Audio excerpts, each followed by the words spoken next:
Yeah, let's stand for the prayer and then we'll do the pledge. Lord, thank you for allowing us to gather here today. We're here to celebrate our city, celebrate our firemen and our pinning ceremony. We ask that you watch over everyone in the room, watch over our families that we leave at home. In Jesus' name I pray. Amen. Let's do the pledge. Pledge allegiance to the flag of the United States of America, to the republic for which it stands, one nation, under God, indivisible, with liberty and justice for all. Right. This is one of our favorite parts is our pinning ceremony. Chief.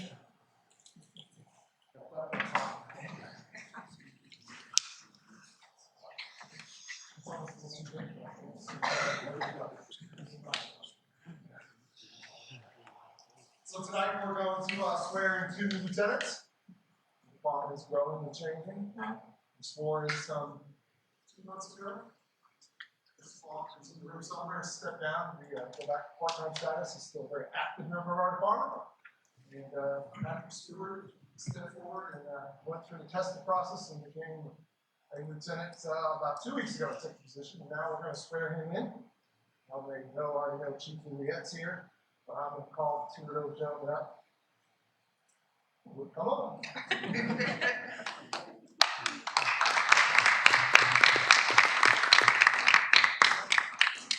So this is Patrick Stewart on my right, the first one right here. He comes from us from Banks County and Madison County. And this is Tim Nunley. He's a Habersham native. He's been here forever. Some of you may know him. He's been here for a long time. And he unfortunately was sick last time, so he gets his opportunity today. So with that being said, we'll do one at a time. Yeah. Right there.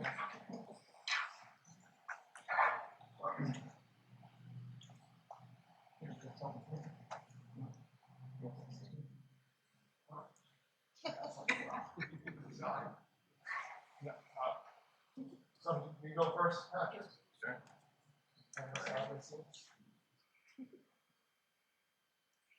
I, Patrick Stewart, swear to uphold the Constitution of the United States Swear to uphold the Constitution of the United States and the Constitution of the State of Georgia, and the Constitution of the State of Georgia, to serve and protect the citizens and visitors to the city of Demorest.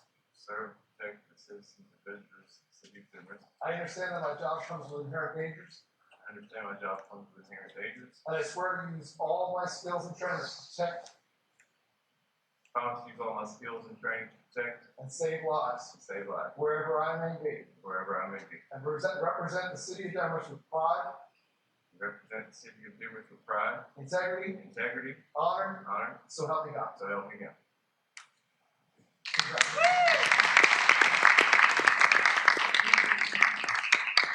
Now it's I, Tim Nunley, swear to uphold the Constitution of the United States and the State of Georgia, to serve and protect the citizens and visitors of the city of Demorest. I understand that my job comes with inherent dangers, and I swear to use all of my skills and training to protect and save lives I swear to use all of my training to protect and save lives wherever I may be, wherever I may be, and represent the city of Demorest and represent the city of Demorest with pride, integrity, and honor, with pride, integrity, and honor. so help me God. So help me.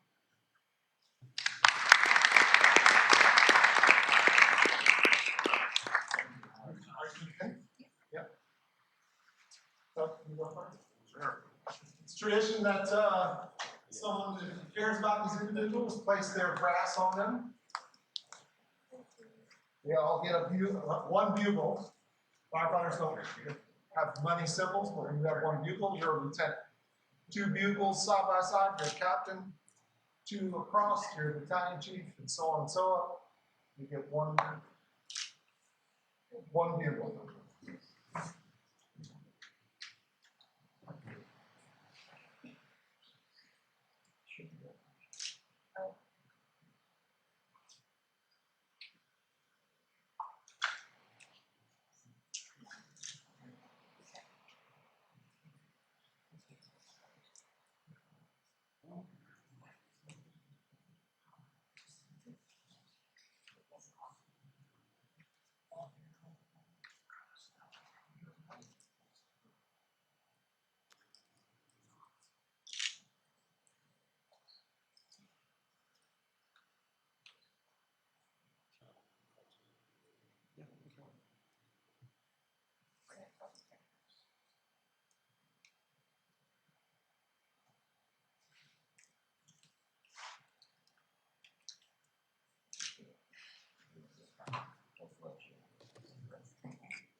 badge, and Nelson gets his helmet. Front, goes in the front of another helmet.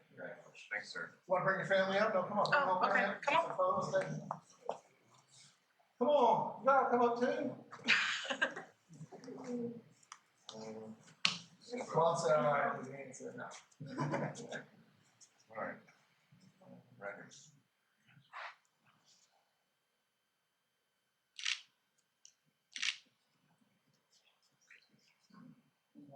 Hang on.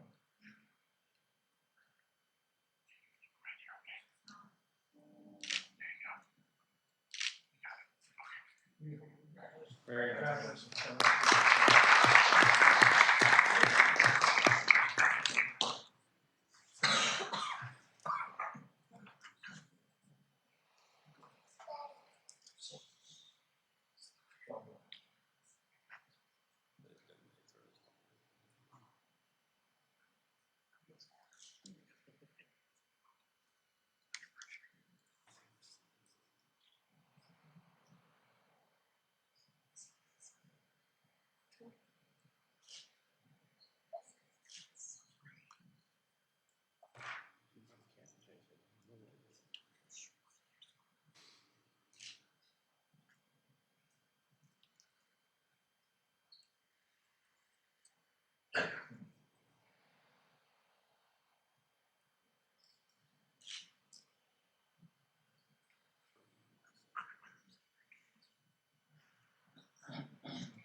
See that? This one? This way. All right, we'll redirect it.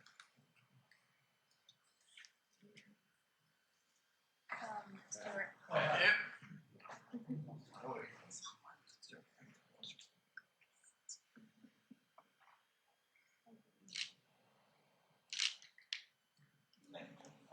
Very nice. Congratulations. Congratulations, guys. Next, we have something else great to announce. Dalton, you want to step up here? Mark, you want to take the lead on this? Yeah. This is Dalton King, and Dalton is one of our wastewater employees. And Dalton achieved something very, very important to the city of Demorest. He received his level 3 of wastewater operator. So, how many hours of class type situation is this? This one was 40 hours. Okay. And everybody cannot just be a level 3, but the ultimate goal is to get to level 2 and then to a level 1. Last time we had one at a level 1, we lost that person to another job with Kate. And so hopefully he's working toward his certain next level of that. And tell me what you'll be doing to get to when you start your level 2. Well, I actually started my first class to go to my level 2 today. I'm taking that through Thursday this week. I have another class at the end of the month that will allow me to go and take my class, and take my test to get my level 2s. Well, that's right. Well, he works out, he is a city employee, but and then Fletcher Holiday there at EMI with Matthew Speed is over that area. And so Dalton does a very nice job. He's come a long way with that. Fletcher, you have anything to add about Dalton?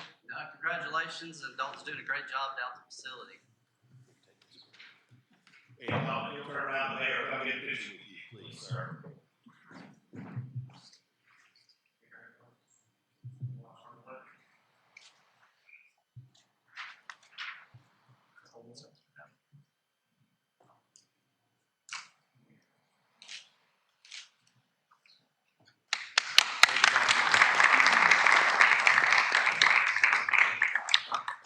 All right, let's take a 5-minute break and we'll reconvene down low.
The business type activities is where you'll find the reporting for the water, sewer, and sanitation fund. And then there are also 2 component units that are reported in the government-wide financial statements for the Finance Corporation and the Downtown Development Authority. So to begin by talking about the general fund, which is where most of the activity for the city is housed, this is where all of the operational activity on a normal basis is running through the city. Overall, revenues decreased from fiscal year 2022 by about $163,000, which is around 5%. Taxes increased by $66,000, of which the property tax increase was about $28,000. And the main reason for the decrease in revenues is related to a decrease in intergovernmental funding from the previous year of $496,000. The reason for that decrease is because in 2022, the city received the American Rescue Plan Act funding that was not intended to be an annual source of revenue. Debt proceeds also decreased in 2023 by $448,000. Debt proceeds are the representation of when the city is acquiring new debt. So that indicates that the city did not acquire new debt in 2023 to the level that it had in the previous year. And transfers from the water fund increased by $834,000 in 2023. Overall, when comparing the revenues to the budgeted activity for 2023, they were relatively consistent with what had been planned. So looking at expenditures decreased compared to 2022 by about $414,000, or about 13%. The main reasons for the change from 2022 include salary and wages, which were increased by $55,000, and significant capital outlay expenditures decreased by a little over $300,000. This is also correlating to the new debt that the city had taken on in 2022. So there's a decrease in capital spending. Debt service expenditures decreased by about $94,000, mainly related to debt service payments that are being paid by SPLOST instead of the general fund. Again, overall, when comparing the activity in 2023 to the actual activity, they were on par with the budget. Overall, the effect to the general fund at the end of 2023 is an increase of about $122,000 to fund balance, which means that revenues for the year exceeded expenditures by $122,000. Looking at the trend of the activity in the general fund over the last few years, the revenues are the blue line and the expenditures are the orange line. And so what we're seeing here is that in 2023, the revenues exceeded expenditures, which is, again, the increase to fund balance. To look at what the city's financial statements are reporting in the general fund at fiscal year end, there's a ratio that is used that calculates how much of the fund balance that remains at 12/31 is available to be used by the city. This ratio is calculated by showing how much of that unassigned fund balance is compared to how much operating expenditures are spent on an annual basis. The recommendation from the Government Finance Officers Association is that this percentage is somewhere between 15 to 25%. At the end of 2023, that percentage is calculated to be 9.57%. So as you can see, there is an increase from what had been calculated at the end of 2022, but it's still not quite in the zone that's recommended of 15 to 25%. When calculating this same ratio over both the general fund and the water fund, looking at what is unrestricted to be used in both funds combined, that calculation is 22.92% at the end of 2023. So as what you can see here is that those available unrestricted money is overall across both funds available, but it is mostly housed in the water fund rather than also being included in the general fund.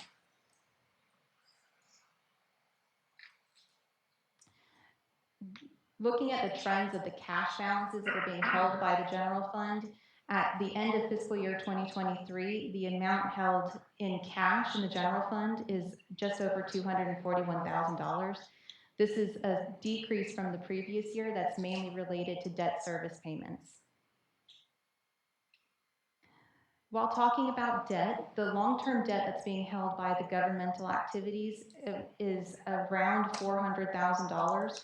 This includes a finance purchase of a fire truck that is primarily paid by the general fund, and a note payable for police vehicles that has also been paid by the general fund in 2023. Both are set to mature in fiscal year 2026. To briefly touch on the SPLOST fund, which is also a major fund that's included in the financial statements, in 2023, collections are just over $365,000, which is an $18,000 increase from what had been collected the year before. Expenditures and transfers so what the fund had spent in 2023 are just over $695,000, and those funds were spent for approved projects which include water and sewer improvements, improvements for roads, streets, and bridges, and public safety vehicle expenditures. The remaining cash balance in the SPLOST fund at the end of 2023 to be used for future projects was $639,000. For the business type activities, the water fund had an operating income of $1.4 million. That includes the depreciation expense of $979,000. And what that means is that the fund is able to recoup the costs of its infrastructure on an annual basis in its net income. The operating income does not include transfers out of $1.7 million that were transfers and a transfer in of $464,000 that came from SPLOST. The long-term debt held here is just over $8.1 million, and that is consisting of JIFA construction notes and revenue bonds that are due to mature between 2035 and 2040. And then to look at the development authority, the downtown development authority, which is presented as a component unit, it had a net change in its net position of $13,000. The cash balance on hand in this fund at the end of fiscal year 23 was $199,000. And the debt held here is $1.48 million, which is leases payable and a revenue bond that's related to the City Hall project. So some topics of conversation as we're moving through fiscal year 2024 currently. The interest rates that are available right now continue to be high, which means that debt that is taken on right now has a higher cost associated with it. The city has continued to focus on developing additional sources of revenue for its governmental activities. When you're looking at the revenue for the general fund in 2023 and you exclude the effect of intergovernmental revenue sources, which, as we've discussed, can be rather volatile, the revenue in the general fund from governmental sources increased about $106,000 in 2023. And increasing cash holdings in the general fund to build that fund balance ratio in the general fund itself to get to closer to where the GFOA recommends that calculation to be between 15 and 25%. So that's a brief overview of the 2023 audit. May I answer any questions? Circling back to slide 6, the line graph. Yes. Can you explain that a little bit more? This one? Yes, ma'am. So this is a trend of how revenues and expenditures in the general fund have been reported at the end of each year. So the blue line being the line that's on top means that fund balance in the general fund has grown. If the red line is on top, that means that the general fund used resources that had been accumulated in a previous year. Okay. So historically, the city has been close to even for both what it's collected and what it's spent on an annual basis. Last year there was a use, in 2022 there was a use of fund balance, and then in 2023 the general fund grew its fund balance again. Explain fund balance for everyone, please. Absolutely, I can. Fund balance is the calculation of what remains in the fund. So you would take your assets and subtract your liabilities, and what's left over in government terms is what's called fund balance. You know it as your net worth or your equity. That's the word that we're using to describe what the general fund holds at a point in time. Thank you. Ask for questions on anything else? Guys, does Amanda need to stay for any reason, or is y'all got the information we need? Are there any findings that we've had in the past that we need to address? I've talked about the recommendations here, so I think that moving forward, there's continued efforts and being able to continue moving forward with these conversations. Well, thank you again. This was the end of your third year. Yes. Yes. Third year doing this, so we look forward to having you again next year, and realize the amount of work that goes into this.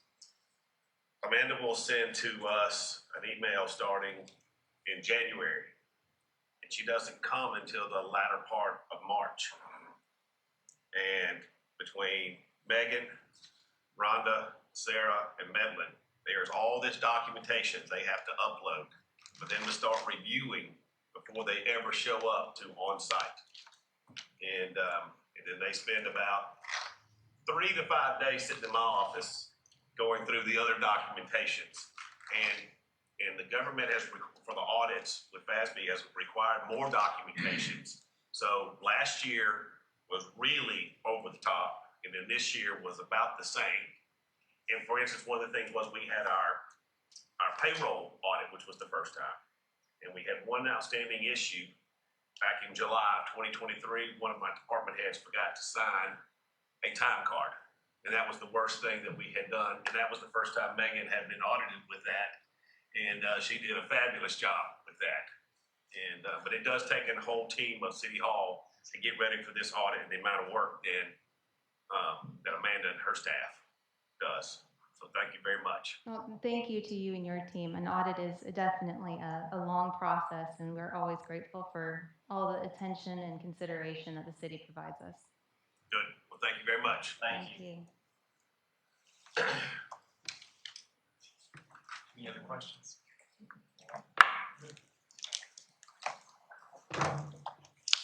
All right. Let's move on to Mr. Brad Day's contract. It's Yep. under tab 1. Mark, do you want to go through this? I do. Excuse me, I'd like to make a statement for council before we get into this. Yes, sir. Mark came to this council and asked that he hire a part-time grant writer. Actually, the council had made that request. Excuse me, I'm speaking. Would you please not interrupt me? Whatever. Okay. In Mark's word, this person would be paid through the grant. They did not secure a grant, that would be no cost to the city. That's well documented. Under these guidelines, the council allowed for this. Mark thus far has given this man a city email account. No other contractor I'm aware of has a city email account. When I asked him about this, he said it was easier to communicate. He gave Mr. Day business cards stating that he was a city employee, saying it looked better when he was talking to people if he worked for the city. Mark rewrote the job description and introduced Mr. Day to the DDA as the new funding coordinator, and this was not approved by council. I discussed this with Mark, saying that Andrew and I did not get a good vibe from Mr. Day at our interview, and we did not think he would be a good fit for the city. Mark told me that he would go to DDA and hire him, thus going around council, and would get a 2-year contract. That's not what was said either. Excuse me, please don't interrupt. Well, if you're gonna make up stuff, someone needs to counter. When I'm done talking, you Okay. may speak. All right, well, whatever. Just don't want the audience to listen to stuff that is made up. Please don't interrupt me again. It's not made up, it's well documented. It's made up. Again, Mark told me himself that he would go to DEA and get a 2-year contract. The attorney told Mark that this was not legal, and from that point, for 3 weeks, there was silence. Nothing else was said about Mr. Day. I even came to you and asked you if you heard anything about Mr. Day. And I had not. And you had not. Total silence. The truth. Wow. Yeah, wow. All right, after 3 more weeks, I came to Mark and asked him for the copy of the contract. For 2.5 months, I've been asking as a city council member for a copy of this contract and was told it's going back and forth, it's not ready. He finally told me in our last meeting that he wasn't good with it and had the attorney throw it out and start over. Again, after that, silence. 7:30 last night, we get an email with a copy of this contract, not giving us time to look at this. Now it's on the work session agenda and the meeting agenda, asking that this be voted on tonight. The last piece of information I was given was Mr. Day was asking for $1,000 a month as a retainer fee. This was discussed at our interview, and Mr. Day told us his many accomplishments, stating that I'm not cheap, you won't be, it will cost you. That's words out of his mouth. This is so far beyond what council approved. It's my belief that we should disassociate the city from Mr. Day, removing his access to the city email server, retrieving any business cards in his possession, and continue the search for a grant writer under the terms that the council approved. Thank you. Thanks for your words. So one thing that has been our goal for years is find a grant writer. So we set forth looking for a grant writer. Mark set a sweep out and brought forth the best grant writer that was found on the market. Mr. Day comes with us with a long resume. A great resume, works for a lot of other municipalities. So one purpose of having a city email was to show that he works for the city. He does not work for the city. Well, He's a that's what we were contractor. working for, that he would work for the city as a contractor. And that's what we were pursuing towards. Mark, what do you want to add to that? I know during this contract. Northeast Georgia Health System employs many contractors who have NGHS emails. It is pretty standard in business, if you've got people working for you, that some people will have company emails. Your point is invalid. Okay, that's your opinion. It's not my opinion, I just gave you facts. That's your opinion. So this is, I gave you facts it's industry from an actual company. to see that. We see that across the board throughout a lot of different contractors that come forth for different manufacturers, different companies, and things of that nature. As far as the contract, I've been asking about it too. I know that Thomas has been working on it. That's been passing back and forth to get the best terms for the city possible. Thomas, do you want to speak on the contract? Well, before you all, the monthly fee has been removed from it, and he will only be paid a percentage of any grants that are received by the city of Alabama. Well, that's really not accurate. That's a 5,000. I mean, we've just barely had a chance to glance over this contract. There's a $5,000 annual fee in there. Mark's email said 3%. His contract says 6%. Contract, it's 6%, there was 6% award fee. There is a 3% administration fee, if in fact the administration. Right. There is a 2% Or a loan. that you receive. $5,000 is not monthly payment. No, it's a tactical analysis. right. It will also have to provide. Thomas, when you dealt with other cities that hire grant writers, is that a common thing? Typically a grant writer is either full-time employee, that's when they're functioning, or they are paid just normal contractor, or they are mine. The original contract that he presented and those monthly fees as well as percentages, I'd recommend against doing that. Full mark would be probably one or the other.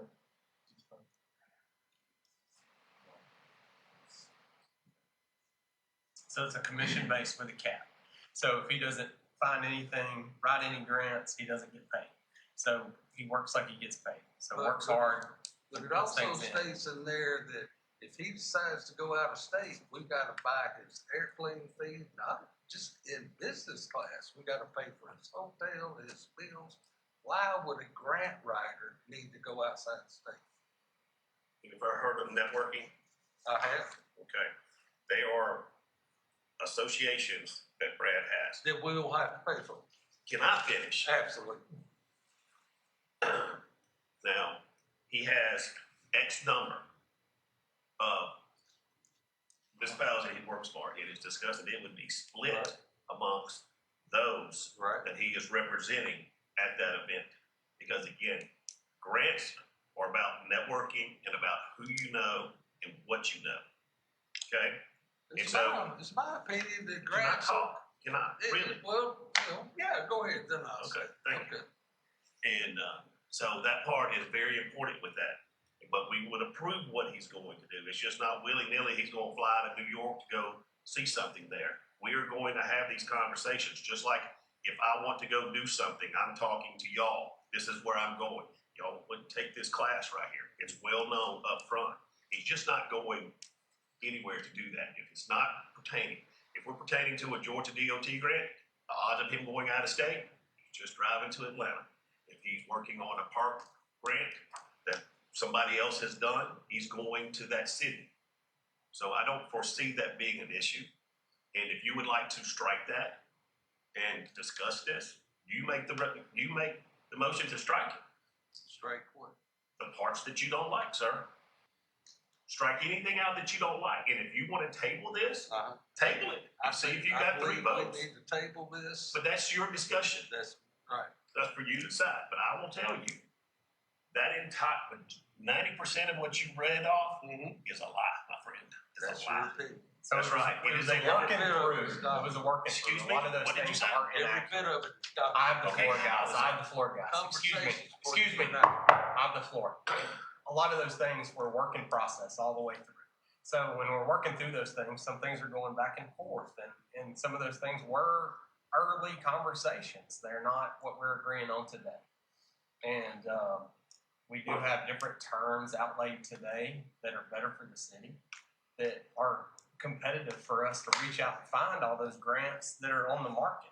There's no sense for us to waste another day waiting on other people to pick up these grants that other municipalities are picking up. We all see the Georgia Municipality Association bulletins of different cities getting these grant awards. How are they getting those? They have grant writers. They have grant writers that are fighting for them. We need somebody that is good, that's fighting for us. We don't need to hire somebody that's straight in out of school that don't know what they're doing. We need somebody with a track record and somebody that's proven and somebody to move forward with that. That's what I believe. It's my opinion that this is gonna put the city in such a financial disaster. We're already in a financial strain. So we have no obligations. We're not accepting any of these grants. So for us to pay him, we have to accept them.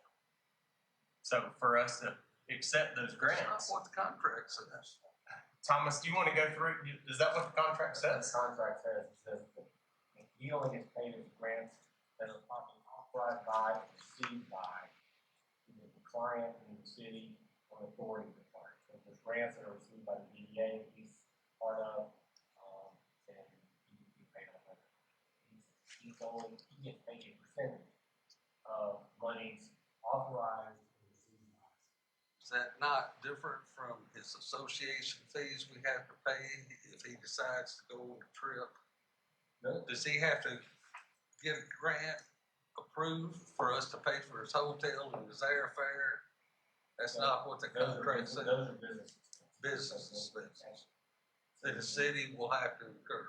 And this city is in a financial crisis right now.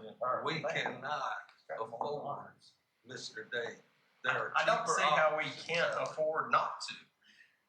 So I had a conversation with somebody earlier today. We're in the solution business. So when we have a problem, we got to look for a solution. So what's your solution, sir? there. I'd find that there are 2 more grant writers Mark had looked at. Fire department has a lady in Alabama. There's cheaper options just to get a grant. And a lot of those aren't seeing grants awarded. Mr. Day is seeing grants awarded. He has a proven track record. And a lot of them are seeing grants. Yeah, and that's what we did through the interview process. That's what we looked for The fire Mark to do. department just had this lady in Alabama approve 2 grants. So they are being awarded. This is extremely expensive for the city, and I think it's gonna put the city in financial jeopardy. And that's just my opinion. So coming from I'm somebody. one of 4, but that's So my coming opinion. from somebody who's actually on council, when we had a grant writer, Right, okay, not dissing what this is all about. right. I know what this is about. And we had so many awesome things come out of that partnership, that grant writer, that we never would have gotten. And they were like matching or non-matching. They were, some of them, the non-matching ones were, I mean, these people work with grants for not just Demorest, but for all these other places. They know, oh, you've got an idea for a park. Okay, well, when I was working with this county or this city, then we were able to get this, and let's apply for that. It's a pretty easy one to get. You know, it's like you're paying for somebody's knowledge. Exactly. You're paying for somebody's time. And when you have knowledge and time that we don't have, we don't have that networking ability. Okay, so whenever we have somebody who's a professional in that realm, then we all benefit. We had so many good projects. That park project started, the city beautification project started through that guy. It was all these things that we as Demorest residents, lifetime Demorest residents, like me, have benefited and seen things that have developed that needed to be developed way before he came along and haven't been developed since he left. Okay, I totally agree with you. We need a grant writer. What I'm saying is there are a lot of different options. There's a lot of options that are aren't the not best. going to put the city in the financial state that this contract will. So all the things that are in here are minimal. So when we talk about splitting these costs up against multiple municipalities, right now, even our local judge, we split training for him to go over multiple cities. It's the same thing. And when we look at that, we're gonna see that in most contracts. Even hiring somebody in full time is gonna be more of a burden and more of a cost to the city than us paying a commission base. Commission base is gonna be the cheapest route. Andrew, I heard your name mentioned several times in that. You have an opinion that you want to state? It was just I guess a surprise when we met with them. I didn't really understand what the agreements were. You know, I mean, I know during the meeting it was mentioned that he wouldn't get paid until a grant was approved, etc. And then when the money came up, there was a monthly fee, etc. I was just kind of surprised by that, but I mean, I will say that he brings a lot of experience to the table. Okay, I will say that. And I know that that Hyundai plant, in South Georgia, I mean, it's big. I know he's a vital part of it. I just feel like this kind of changes who we're hiring, not just necessarily Brad Day, but just in general, a particular company, and I don't know, I mean, going on the other 2 people that we interviewed, I feel like it's fair to see what they were asking, etc. But, so the last grant writer you had, that the city had, what happened? There was just a disagreement between the people in charge and the guy that, is kind of he was taking us in a direction. He had vision, the city had vision, but we had a couple of people in the government positions that just didn't really want to go along with the flow, and they caused enough risk. We had to separate them. But But when that guy was with us, he brought so many good ideas. He was an absolute idea factory. And that's what these guys are for. We're not paying them to go to Atlanta. We're paying them for their brain. We're paying them for their experience. And we have a community idea of where we want to be, what we want to be, and what we don't want to be. I mean, you can ask all of these sweet people in the stand, what do you want Demorest not to be? And everybody will have an opinion. I'm sure. Right? And it will be a solid opinion. I mean, we are I think, a very tight community. And we want certain things and we don't want certain things. And once the grant writer gets the idea, sees the vision of our citizens and the people that have just moved here and people that have been here all their lives, went to elementary school in this building, then he will be able to look for things that will bring that to fruition. It's not willy-nilly type of situation. That's why we're paying him when he lands a fish. Right. Right? Yes. But he's got to know what we're fishing for. And from my understanding, that's what the $5,000. The tactical, that's what that's about. It's a tactical thing so that he goes in, he sees exactly what we need. Talking to, citizens, talking to administrators, talking to them, figures out exactly the direction that we want to go. And he brings that to us for us to say, yes, that's exactly what we're talking about. Or you're off the mark on that one right there.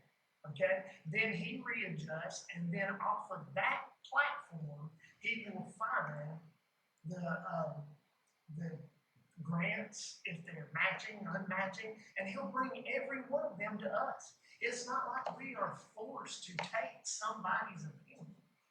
We are the council. He comes to us. He's at our preview. He comes to us and he says, "Here, this is what I found. Are y'all interested?" No, not really. Or, yeah, I would love to see that. Yeah.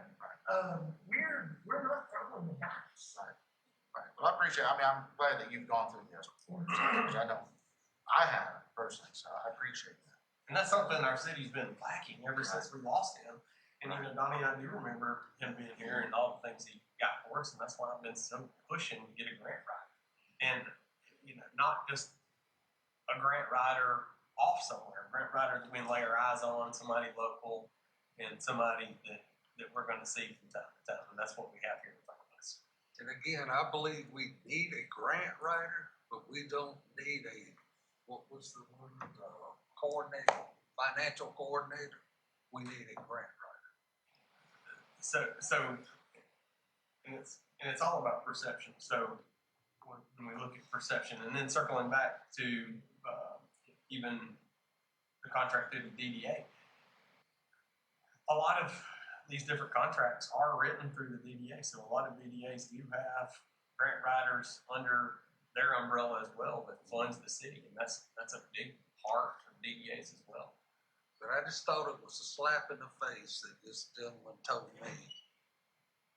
Because when we told him we were not acceptable with this, I'll go to DDA. That was a slap in the face. And I'll call you a liar one more time. Call me whatever you want. You are a liar. Call me whatever you want. You are a liar. Third time. You know you said that. You are a liar. That was my idea to bring this up. That's enough. Council brought it up last year, and probably even before that, council brought it up. Any discussion saying this was Mark's idea is wrong. It's flat out wrong. You tell me Mark did not come to us and ask for.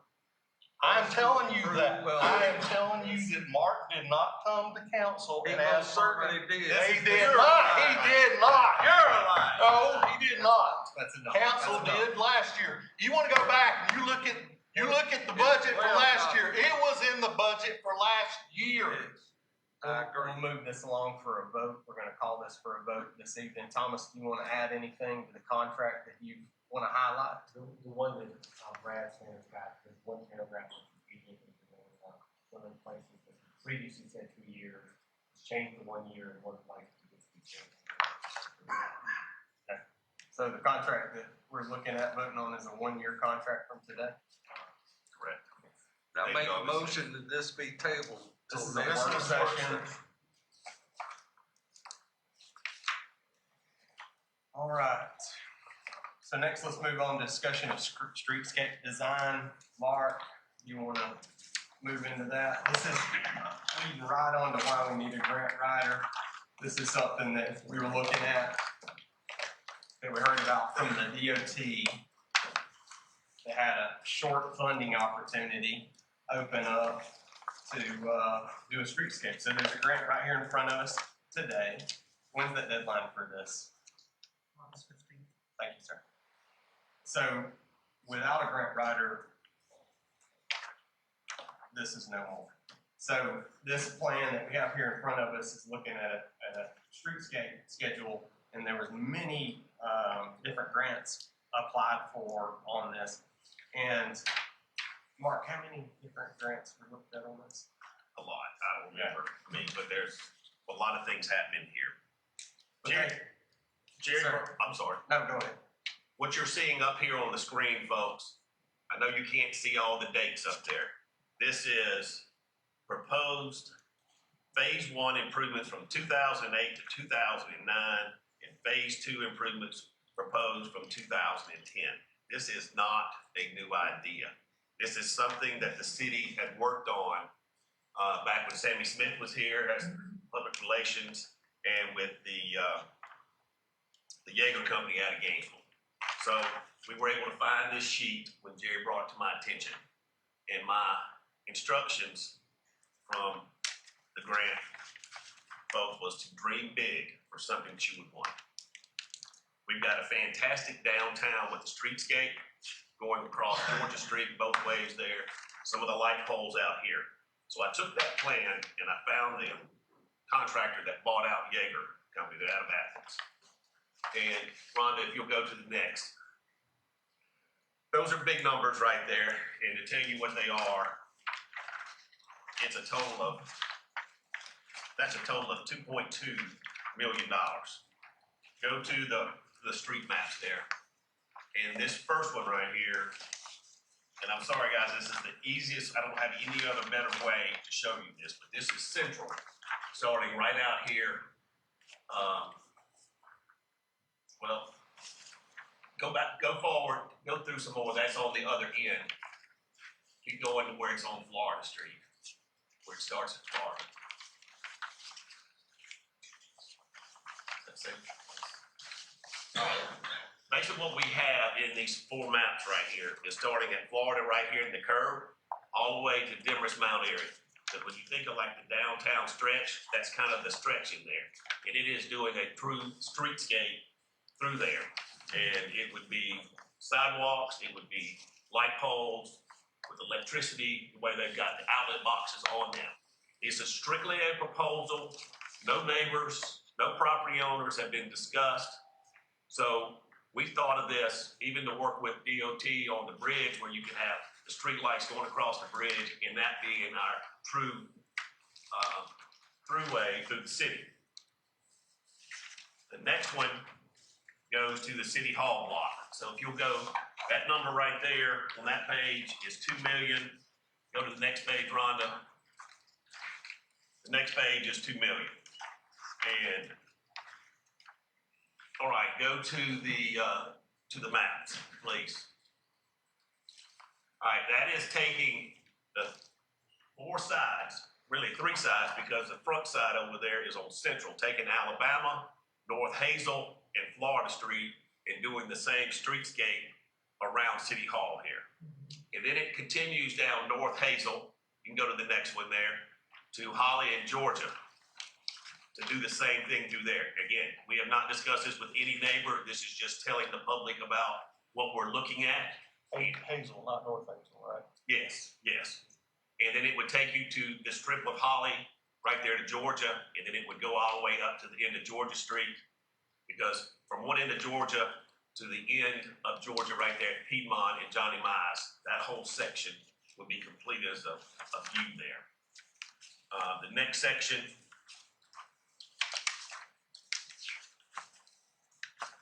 that section is the, Georgia Street at 2,000,001 and around the park at 1,000,004. All right, go to, you can see, if you look there at Massachusetts, you would continue the electricity and the power poles down Massachusetts, around Johnny Mize, and then take a right on Georgia Street. So your entire, around your police station is completely done, all the way around the park. That way we cannot utilize Massachusetts Street during our July 4th and other events, because there's no power like we have on the lamp post. They all have a power outlet up here. You can plug something in and do something with that. So these numbers here were big dreamers, and it's about $10 to $11 million. Perfect world if everything came through. Perfect world if all the property owners in the front of their property liked it. But we've got some real cost numbers here. No surveys, just some sketches, and in those are 30%.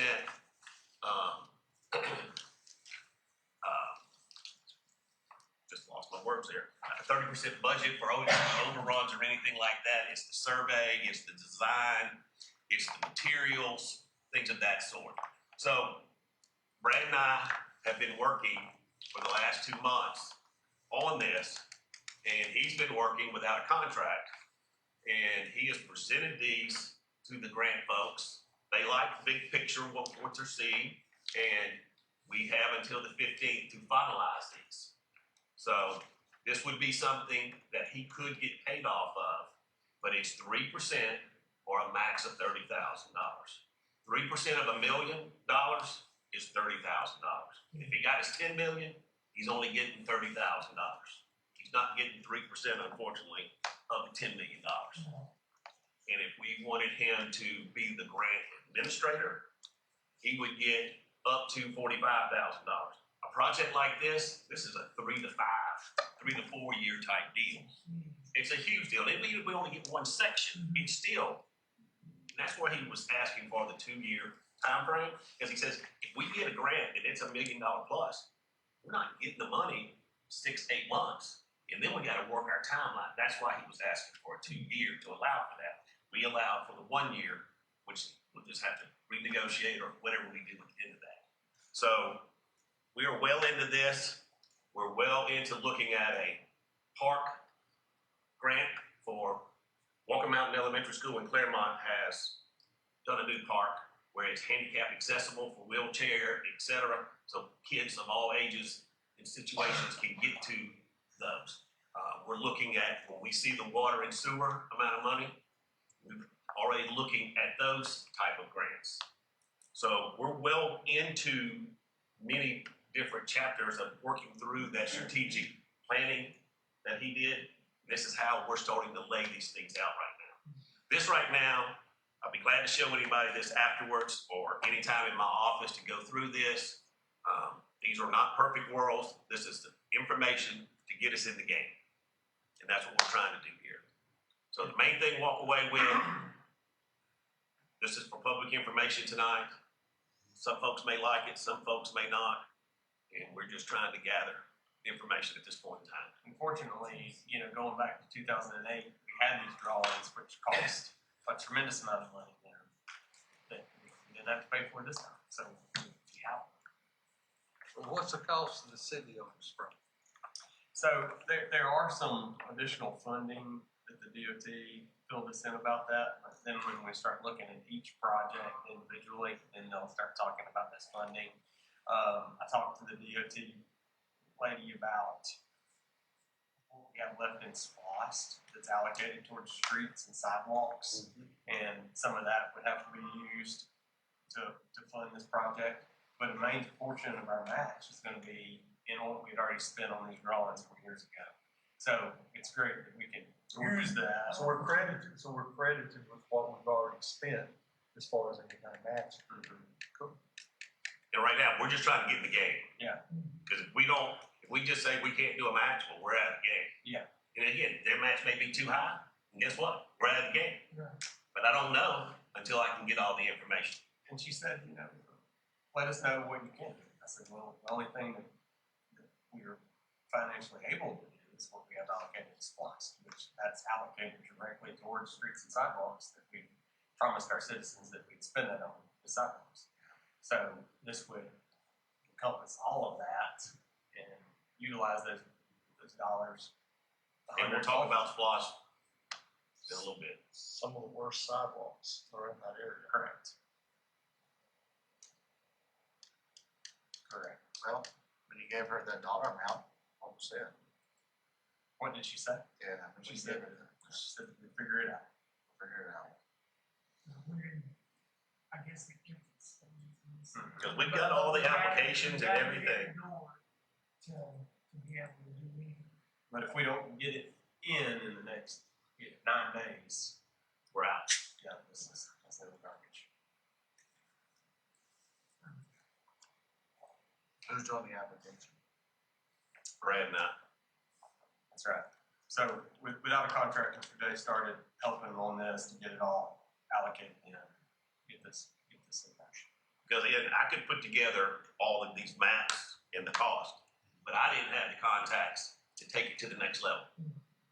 And that's where he has that.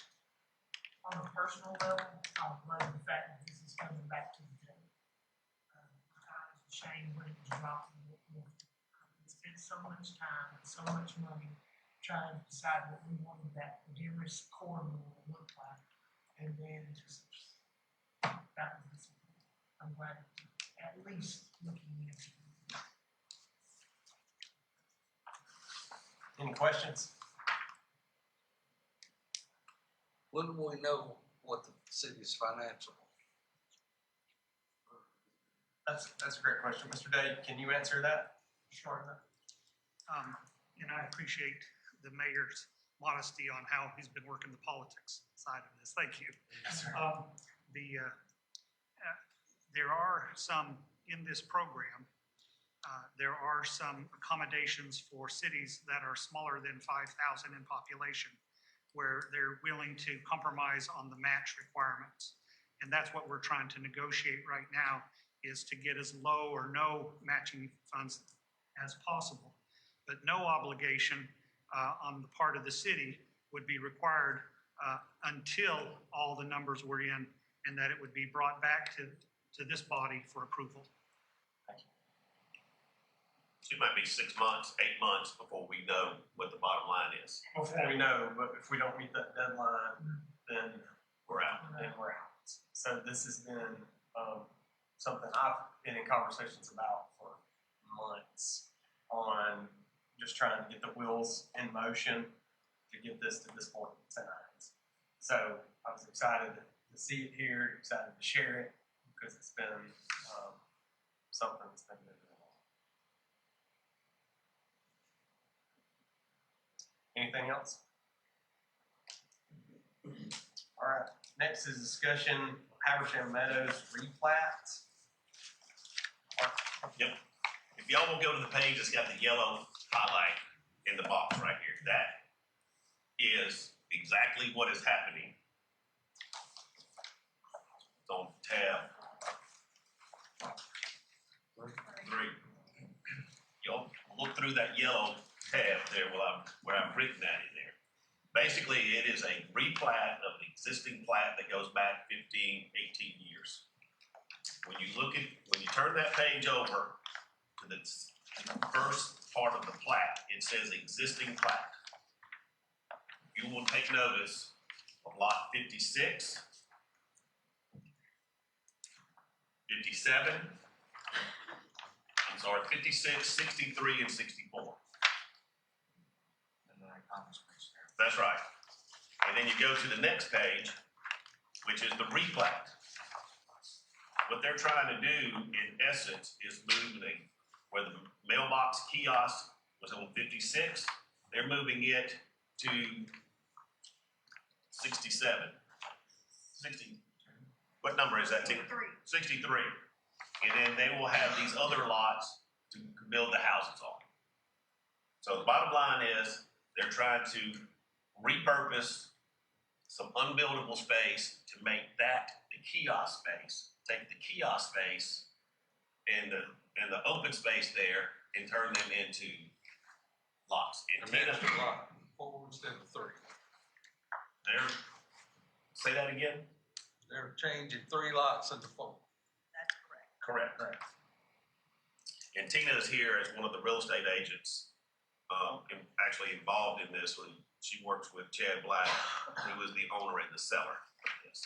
And this is coming through, basically the request. Chad is the applicant, but basically Adams Homes is asked to move some of these to make them more usable lots.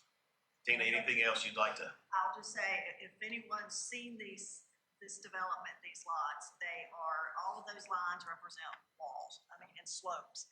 So it's a very hard, these lots are very hard to build on, in order to get the footprint of a home, in order to have some type of yard. So that's why an engineer has redrawn this so that we can utilize the space in a better manner. And again, on lot 63, you can see all of the sloping on that. It's not suitable to put a home on it. That's why we pushed it over. We have another unbuildable lot that kind of is in the same situation in the neighborhood that we will not be able to sell. So we feel like picking up this lot will help accommodate for the loss of that lot. And, Adams Home is building on there, bringing 200 homes to the community. Does this not go against our building moratorium? Thomas?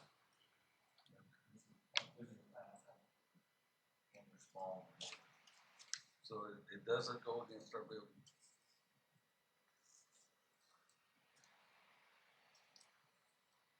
All right. Any other further discussion? Questions for Corey? Are you gonna put a parking lot in front of that mailbox? Because currently, I think the folks that live across the street from it, unfortunately, there's not much parking in that house. I cannot honestly I know, say yeah. it's planned, but Yeah. it's not uncommon to put a Parking lot, pullover, yeah. at least a pullover so they're not in the street. Yes, sir. That's a fair question. Unfortunately, I know we drove around. Where it was before on that lot, that. I'm talking about right across the street from that mailbox. Is the house. Yeah, That's right. there's not a lot of parking, unfortunately, for that one house. I agree.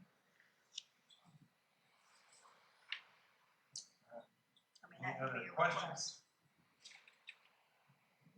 All right. Discussion of accepting the LMIG bid. Mark, what you got? Yeah, this is known as the additional 2024 LMIG from Governor Brian Kemp. We had our LMIG completed back in May, I believe, and we got roughly $37,000, and we matched it with another $32,000 at the time, and we did those streets. The governor gave $252 million to the cities and the counties around the state as the additional LMIG for 2024. So we get the free round, and there is no match to it. We are right at $47,000 is the number they came up with total. And our number for 2025 is again right back to the normal amount of 37 that we'll be working on later this year. Now, this is the same contractor that has done all the paving, and the last 2 times we've done bids, he is the only bidder. Brian has asked other people, but this is the only bid that has come through. Now, Laurel Avenue, when you come in off Central, is where you turn down. There's a lot of rough areas through there.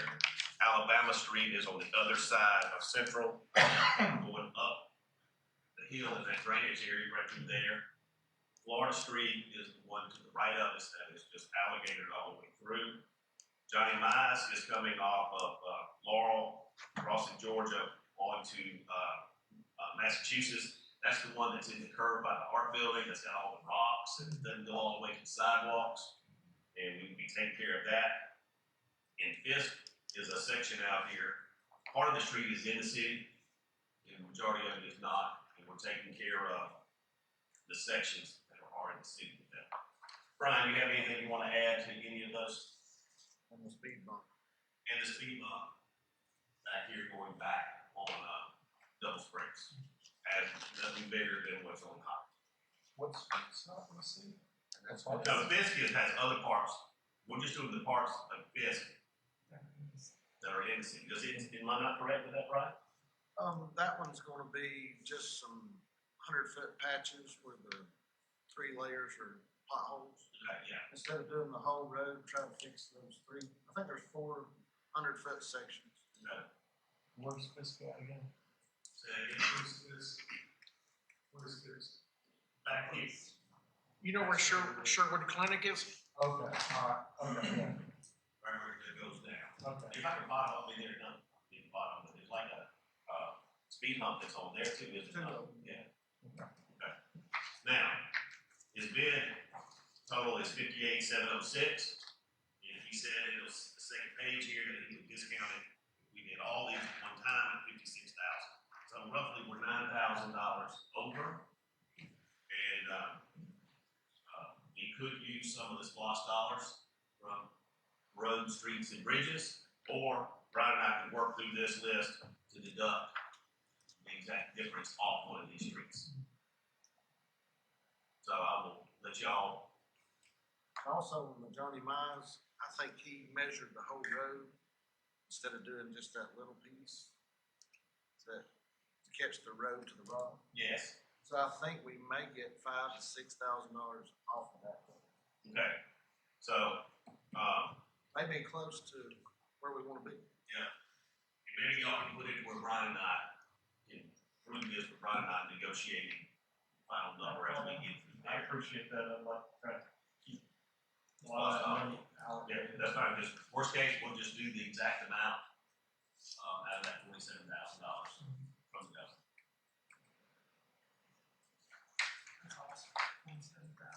So we will have had the 47 plus the 69 in 2024.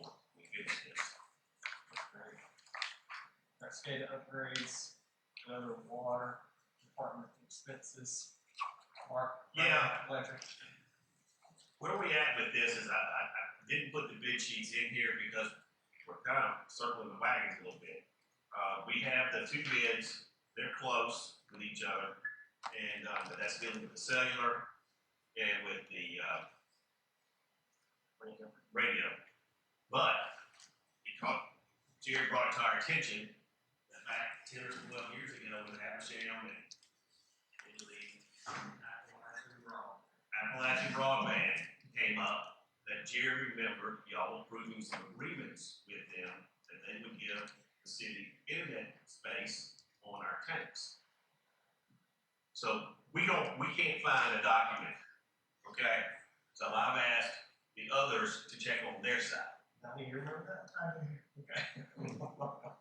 So, we got a new bid in from one of the existing vendors to better use the internet. Well, it brought, can't say his number, but it brought his number down considerably from that 162,000 range.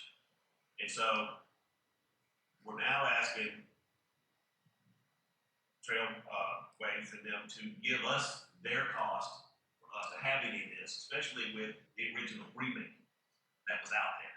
So that's why I pulled this off, just so that, because I'm not, until I get all the pieces of the puzzle, I can't show it to y'all.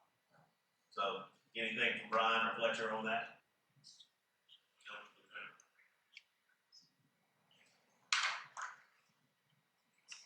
I'm assuming that's HMC, right? Yeah, part of it. No, it just all this happened last Wednesday. And so they met, or last Tuesday, Brian took their guy around all our pump stations and our tanks for him to see exactly where everything was so they can do their mapping. When we were in our meeting, it's pretty much, let's just say there's 17 places we have to have this. They pretty much were like in what, like 14 of the 17 with their fiber in that nearby area. So it really can be a win-win. You just gotta wait for that piece and keep letting Brian hold on.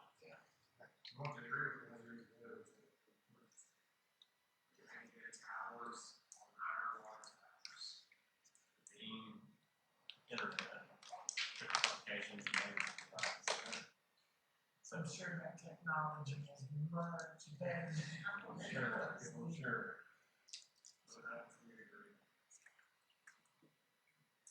All right. You want to do any of the other expenses, Mark? You want to touch on anything? Well, let me ask you this on these. Do we want to wait to talk about some of these other things like water rates and where we are discussing here, since we're really going to discuss twice or so? Or not, I can just keep right on rolling. Just keep rolling. All right. Just get that in the highlights.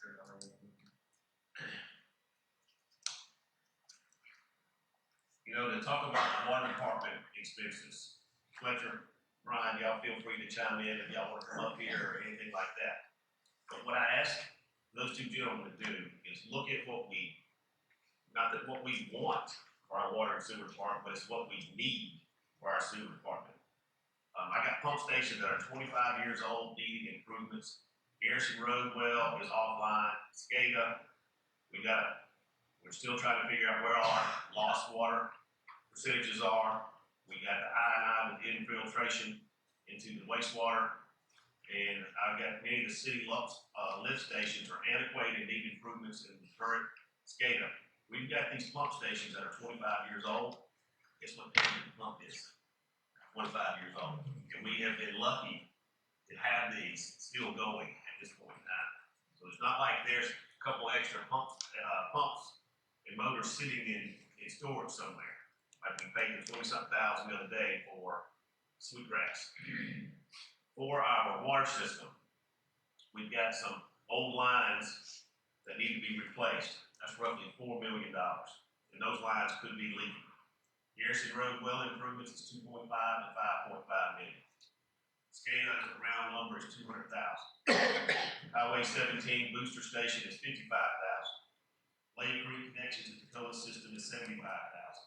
Tallulah Falls booster station is 17,500. Dix Hill is 8,000. Highway 105 booster station is 15,000. Highway 255 alternate booster station is 7,500.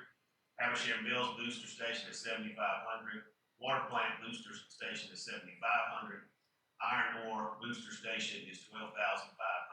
Fletcher, will you tell everybody what a booster station is? Yeah, so you have multiple zones in your distribution system, and in order to compensate for elevation changes, you have to pump water to overcome the elevation so you can provide water for fire protection as well as for potable water use. EPD requires a minimum of 20 psi in the distribution system, but most people like it more than that. When you take a shower, you want a little more than 20 psi. So these pumps allow water to be able to be moved from one zone to another to fill the elevated water tanks you see, to be able to provide water for the entire city and 2/3 of Habersham County. Well, that total right there is $9.9 billion. So obviously, guys, these are things that have been installed 25 years ago. And we haven't necessarily done some things to maintain it. On the sewer system, the I&I, and that's where the water, rainwater, stormwater is getting into our lines of sewer water, and we've got an extra cost of expenses to treat that. That's $1.6 million. Mount Carmel lift station is $150,000. Sweetgrass lift station is $35,000. Huntington Manor lift station is $10,000. Green Mountain lift station is $10,000.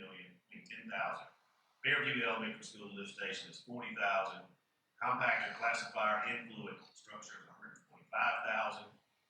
DO meters Orville Basin is $35,000. An influent flow meter is $85,000.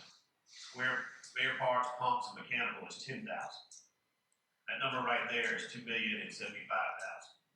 We also have already approved the $73,000 on the water modular and the $10,000 for the Garrison Road for testing. These items right here, not counting the $83,000, is $11,980,000.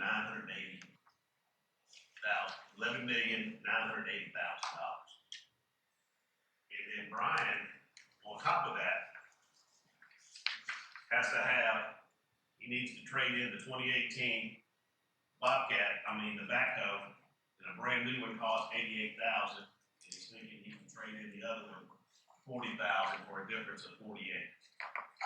We got to replace 57 fire hydrants at a round number of $6,000. That's $342,000. fire hydrants. How much? $342,000. He needs to enclose a section of the shop so that our auto service can treat or service the cars and trucks for oil, etc. at $50,000. We need to start doing a meter replacement. We got 7,200 meters, and if we just did 200 meters a year, that's $50,000. And that meter is no longer warranted after 10 years. So after 10 years, you go ahead and say the life expectancy is really 20, but at 10, there's no warranty on it, so you're really gonna replace a 12-year-old and repair it, or you're gonna spend a new one. So if you go 200 a year, guys, we got a long way to go to get 7,200, that's $50,000 a year. And that is our cash register, is those meters. If they're old and outdated or broken, guess what? It's not turning. Flow meters at the pump station, it's $55,000. And we're actually gonna move one of our existing guys that works for Brian, because these existing 750 fire hydrants that we have not been maintained, exercised, as some like to call it, painted, weeded around, etc. But that is gonna be a full-time job that we're gonna move one that's agreed to do it. And he'll need a truck to be able to ride around the county. That's $35,000. So if I had Brian's 580, we're at $12,560,000. So let's just for argument's sake, it's about 13 million. For things that have not been necessarily handled over the last so many years to maintain. We've just been just trying to stay even with it. So that's a big number right there. I don't want y'all to think that I just came up with this last night. I mean, I look back, I've been turning these in for 12 years. He showed me a report that he turned in 07. Majority of these same things are on there. And previous city manager handwritings are written on there. Check mark, check mark. We get this, we got this, we got this. Guess what? It's the same list. Again, to do a mile of water line is $135,000. And his numbers in 07, $28,000. In 18 years. The other part that Brian has, he's got Panther Creek Road Project, which is DOT. We have to move how many feet? About 650. 650 feet. But that way, it's ductile iron pipes, not plastic PVC sewer pipes. Our pipe alone is $85,000 just to go back in the ground. Then we've got to rent a massive backhoe to do this job, another $20,000, and then there's a sewer bore under Panther Creek that's $21,000. And I don't have this money budgeted because it wasn't to be done in 2024. Then they've also added Amy's Creek, same thing, but it's PVC. Brian's projecting that at about $65,000. This is just material. This is no labor, nothing. Both of these are just material. Brian and his guys doing this. There can be rock out there. The engineering plans have been done and paid for years ago. And because Fletcher's working on Amy's Creek. When Turnip Seed had done Panther Creek X number of years ago. So that number's already been paid along with that. And then we have 22, yeah. And then we've got D. Higgins that's on his last part of what he's got to finish over here at Johnny Mize Bridge, which is another six-figure number out of his contract.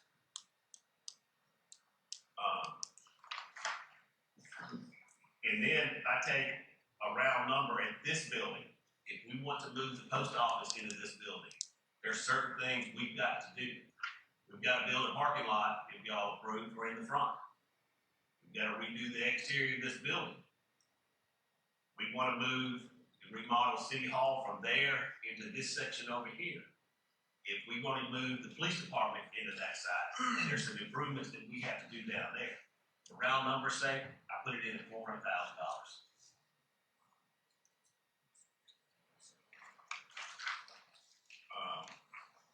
So, And I guess this comes up because it's budget time, right? we start budget August 20th.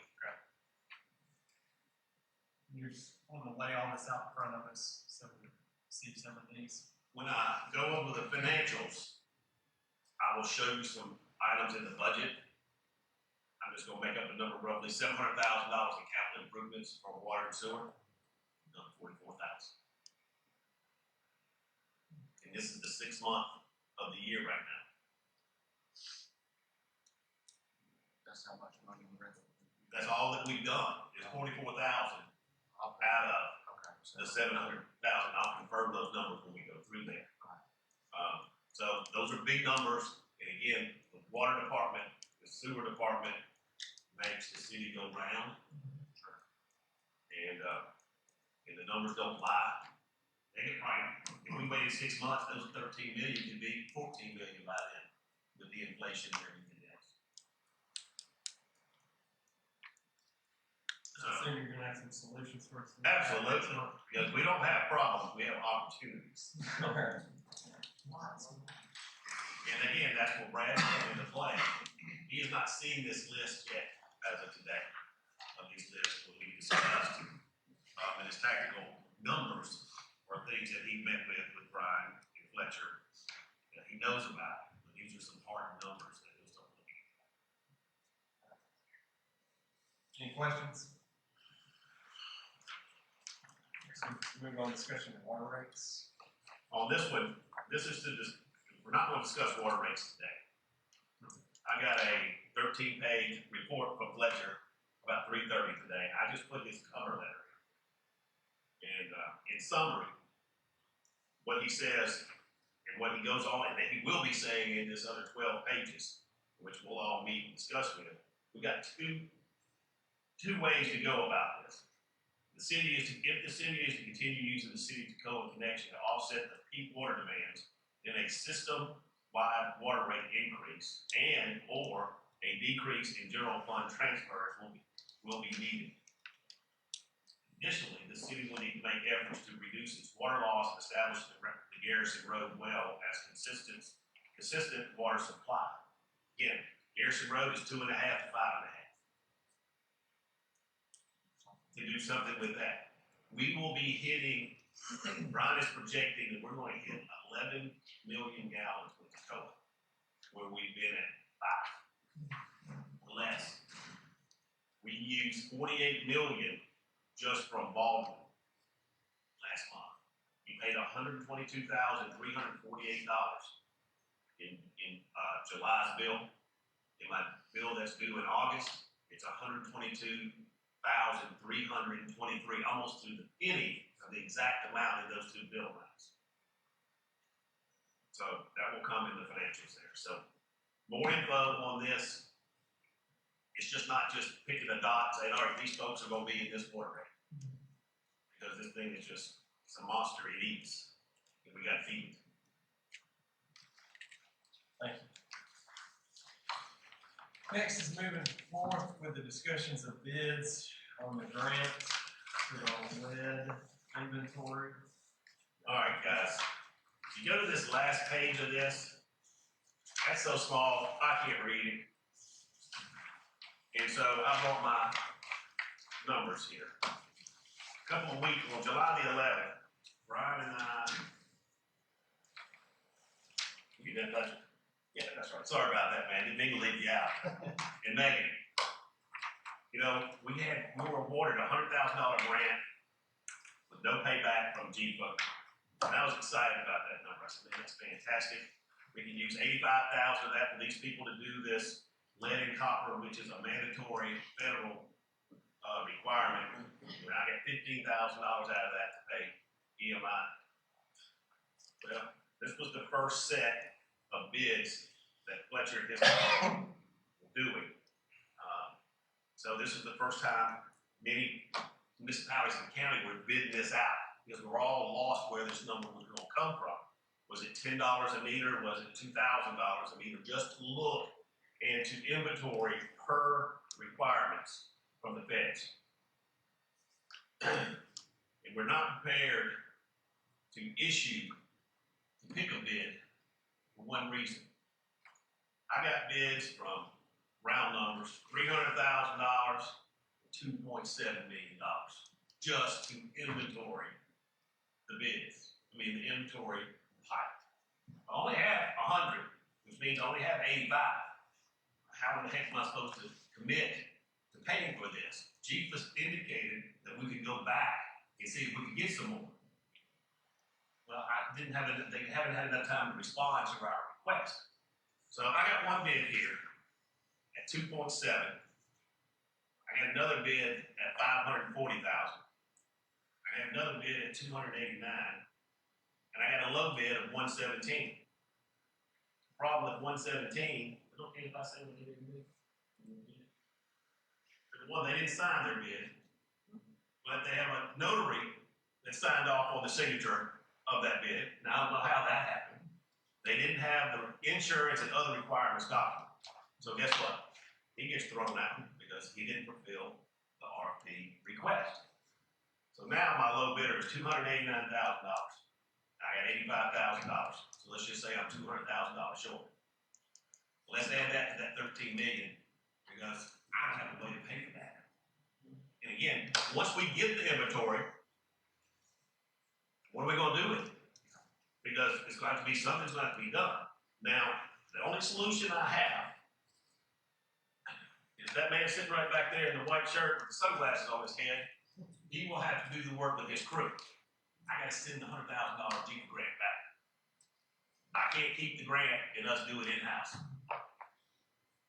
And how many weeks would it take you to do this? There's 3,500 meters they have to check. We were able to knock off roughly half of them. They could be encased in concrete, they could be encased in asphalt, or just in the yard itself. What would you guesstimate? It's gotta be done by October. I better get started tomorrow. Yeah. So I don't have a opportunity solution for this one because JIFA is my only weapon. So 2 questions. First question, what if we say no to the federal mandates? We just don't do it. Look at him. Or look at him.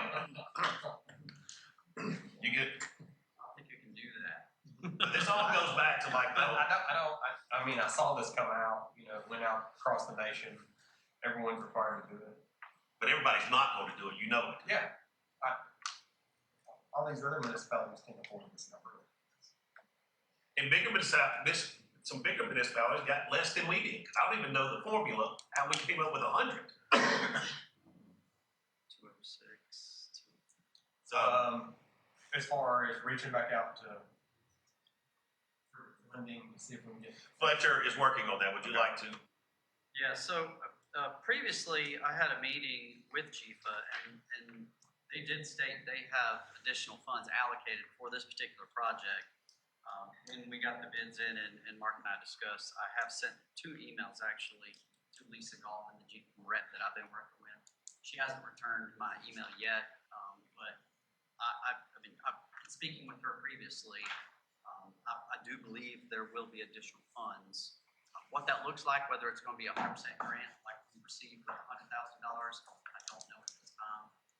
So my recommendation to Mark and speaking with Thomas was that we just reject the bids and that we continue conversation with JIFA to secure the additional funds and we rebid the project. And now there are other bidders that have bid in other cities, in other counties, that we're starting to hear some different numbers. But they would have to rebid on ours like this. Very good. All right, any questions? All right, next let's move for the EPD drinking water invoice. Mark, if you got it. I'm going to let Fletcher, I'm going to speak speak in detail to this. This is an annual bill that the city gets for EPD for $11,770. We got the same bill amount last year. Fletcher, what do we get for $11,770 annually off of this invoice from EPD? Yeah, so this kind of falls in line with the federal mandate, and the city of Demorest is a public water system, so they have to fall in line with the state of Georgia and the federal drinking water standards. So there is a plethora of analysis that must be performed. A lot of these analyses can't be performed by a typical local lab. A lot of these are lead and copper sampling, disinfectant byproducts, inorganic compounds, synthetic organic compounds. There are a lot of analysis to ensure that the city of Demorest water users, as well as the county that uses Demorest water, ensures that the water's safe. So EPD, they have a drinking water contract that they submit to the city each year in order to perform all the analysis that's required by the Environmental Protection Agency. So that is what that invoice is for. Since this was paid last year, Same as amount. budgeted. Yes. Okay.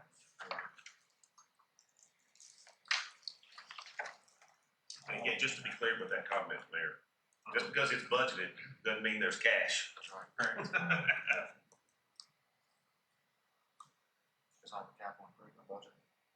No, this is just an annual fee, like dues and subscriptions, so to speak, because you know what you got, and you just always budget the same amount because you don't know if it's gonna go up or down. All right, next is, fire department needs. Jimmy, what you have for us?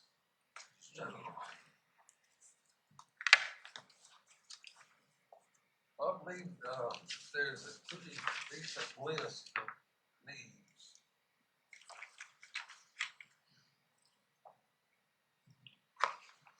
Right now, Versic is the company that does our ISO rating.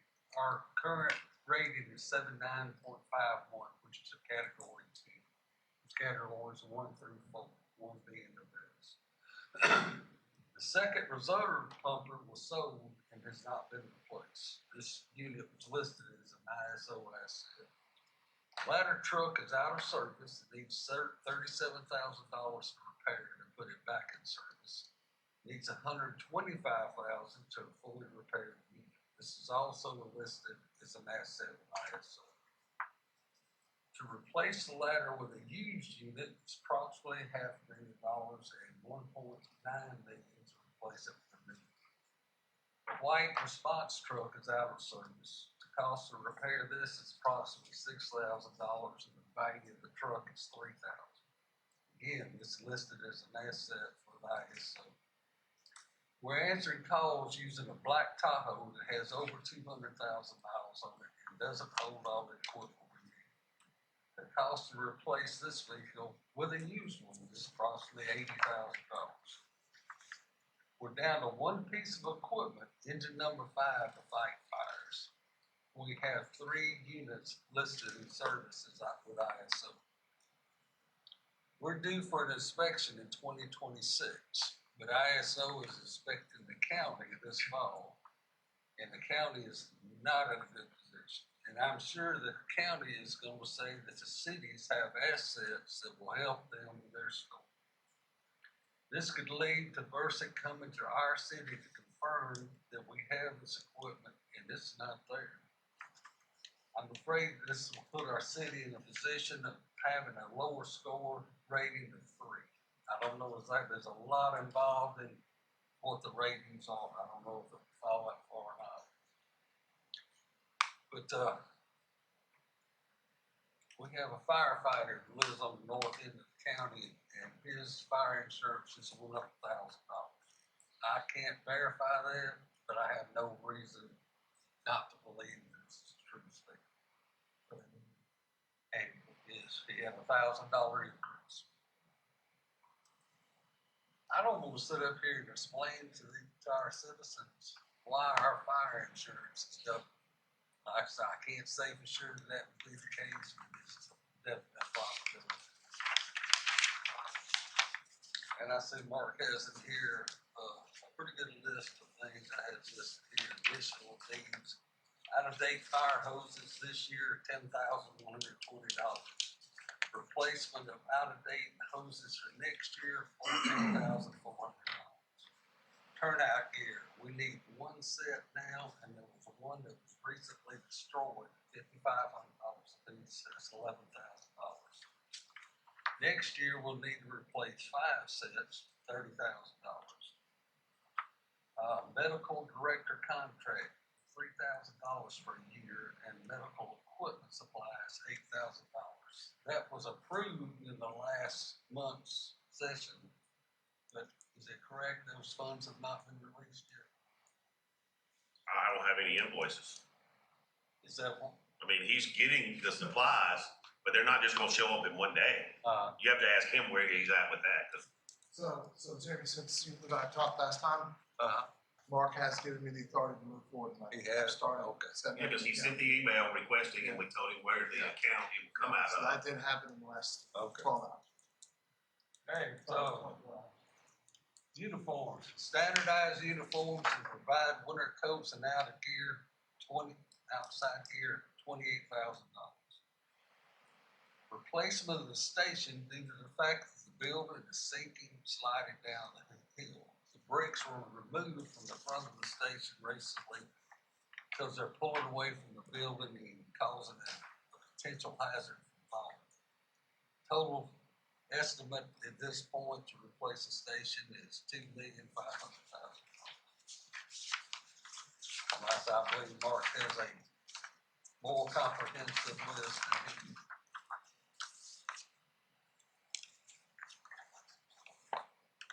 One of the things that I've talked with Dave about, because none of this is surprising, this is all things that Dave and I talked about since he's arrived back in March. The ladder truck, you buy used, you could be buying something that somebody's getting rid of because it has issues. I asked Dave, what is our ladder truck worth today as it sits? $25,000, $50,000, somewhere in that range. If I spend the full amount, $125,000 to fix it, what's it worth? $50,000. Because again, you're selling a truck that is how old? 20 years? 27 years old. 27. And when they bought that truck, they had to tow it back here from Florida, so it's had its issues. So it's a real situation with the truck, because if it's only gonna be worth 50, and I gotta spend 110 on it, is that a good investment? I don't know. That's for y'all to look at that. But we better off not to have a ladder truck. We got a ladder truck in Cornelia and a ladder truck in Clarksville. And you'll be hearing shortly with some of the mutual and joint aids and so forth with these entities from the chief. The hoses, the turnout gear. Till I heard that story back in November, and then I heard that back in February from Lance and Dave about the hoses. I didn't know those had dates like that. But he's correct with they're running Lance's assistant chief truck. When he's not here on some of those calls to save the engine. Again, a used truck is, with all the parts and the equipment, is $80,000. Okay, I just went through all these items, and I looked at Bloss. Bloss is back up in 27. If you ordered a brand new truck, 2 years, but I don't have a source of repayment to commit to that order, because unless I've got Bloss dollars approved and it's approved on that list, where am I going? Now there's a chance Brad may find a grant, but I doubt he's going to find a $2 million grant with no match on something like that. But there's always the possibility. So we list all these things. We start budget on August 20th. And I know Dave will be filling these items out, which is fine.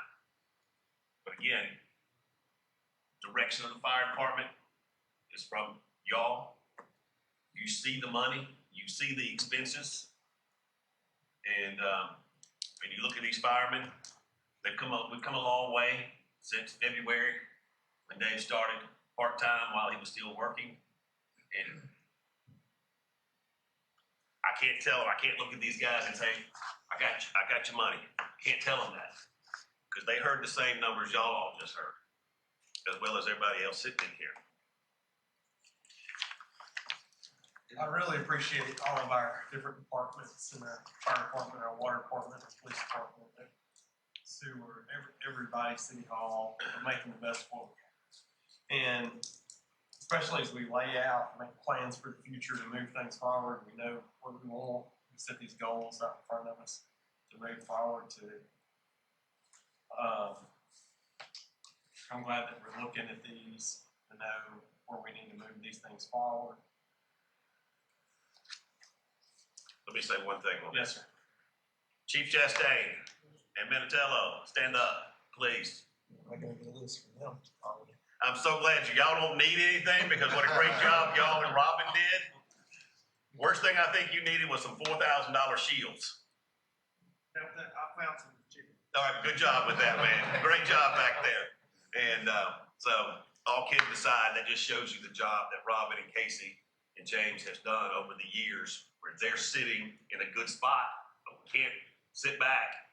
They got needs too. They're just not pressing right now. Thank you, gentlemen. I'd like to state one more issue. When Brian invited us down to look at the scatter system, I went down there and talked with him for a while about how can we pay for some of this stuff. And we asked Brian, could you double your amount of customers in the garbage system? Garbage makes money. It's of course not going to be enough to pay for all this. But he told me, yes, I think I can double that.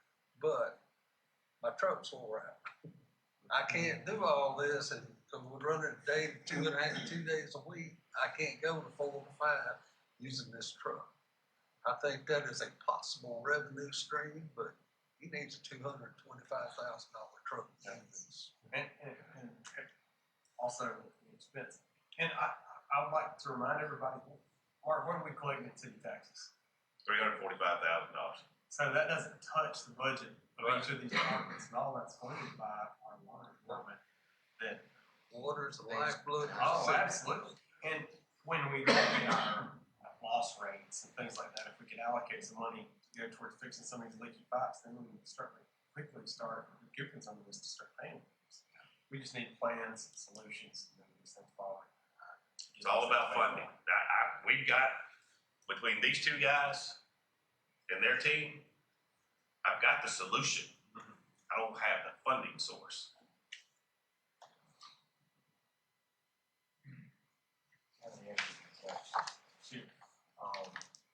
Almost every grant or loan that we get has a provision in it. We swear that you're complying with governmental regulations. So that's how those mandates get. If you want anything, Just I don't know if y'all heard what Thomas said is, but basically what he said, if you want a grant, federal grants or state grants, if you don't adhere to stuff like the lead and copper inventory list, well, that'll scratch you off the list. You can be failed if they pick up on that. And it says you are committed to all these rules and regulations. Or you could have to get it and have to pay it back. And I had one more idea for funding, but I know it's not going to be received well. That's to stop the sewer bowl and redirect that $500,000 in SPOS to the water department, pay for some of these critical things that are now. I know that's a process, if it's even possible at this point. I know it'd have to go back to the voters to vote on it. It would, and that was promised 2017. 2017, but over when the SPOS went up. I already know that that's possible. That was just something, because when you drill that hole underground, that's not the end of that project. All this pipe from that sewer bowl back to the pump station has to be replaced. That's another $300,000-400,000 is going to have to be spent. And realistically, my thinking is 5 years before anybody actually builds something up here to put into this. I just think that's a heck of an outlay for the city with no immediate return. And that's what it really was intended for, just to reach out for economic development. Right. And just wait on it. And the cost on that back in 2017, I think it was 300,000. And now we see it now. 25. Yeah. And they're scheduled to start September 16th. We got confirmation Friday. And, you know, I think that was something that we had looked at some point, maybe reallocating that, but I don't think, Thomas, do you remember any of how? If it's a specified project, and it's cost, agreement, or documentation, is very difficult to find. It was my understanding that if we didn't do it, this term would be back up. I said, I didn't know if it was possible, it's just something, that's $500,000 there that could, if we could reallocate it to help papers. It's fair enough, very fair enough. It's something that, Basically, have to make a finding that it's unfeasible to do, because you don't want to do it anymore, you've got something you'd rather spend the money on, that's not a good enough reason. Rome litigated that issue. and really the purpose on some of those lost projects were to do something that we weren't already replacing aging water lines, not something we could outcome.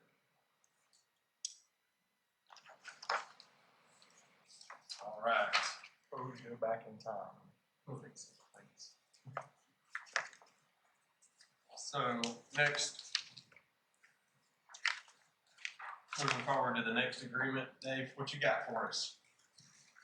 That's a contract with Ricer Compliance Engine. Basically what the concept of the contract is and what the service provided is. The easiest way for me to explain it for you is that every business in our city has fire alarms, sprinkler systems, fire extinguishers in them, kitchen hood systems in the restaurants, anything like that has to be inspected by a third party.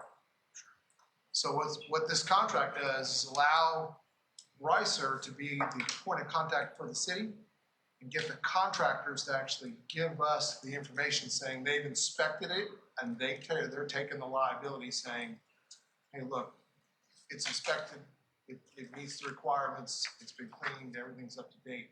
So it takes the liability off of us if we miss something, and it doesn't cost the city anything. Now, how does Ricer make money? That's what a lot of people ask, how does Ricer makes money? For example, when you look at that, if someone had a kitchen hood system in a restaurant, I don't know what the exact cost is to get cleaned, but let's just say that the inspector, the third-party contractor, has to pay $350. Instead of paying $350, it's going to cost them $375.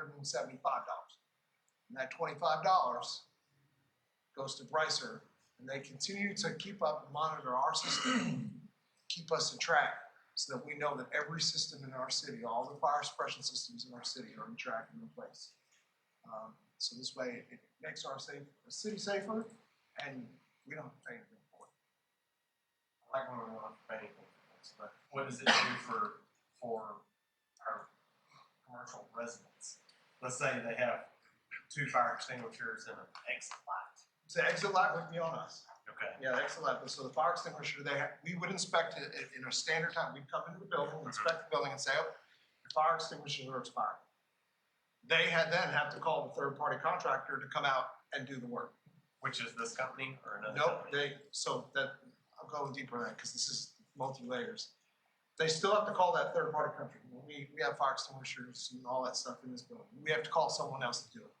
What Ricer does is it sends a letter out to every business in the city saying, these are your systems that are identified in your building.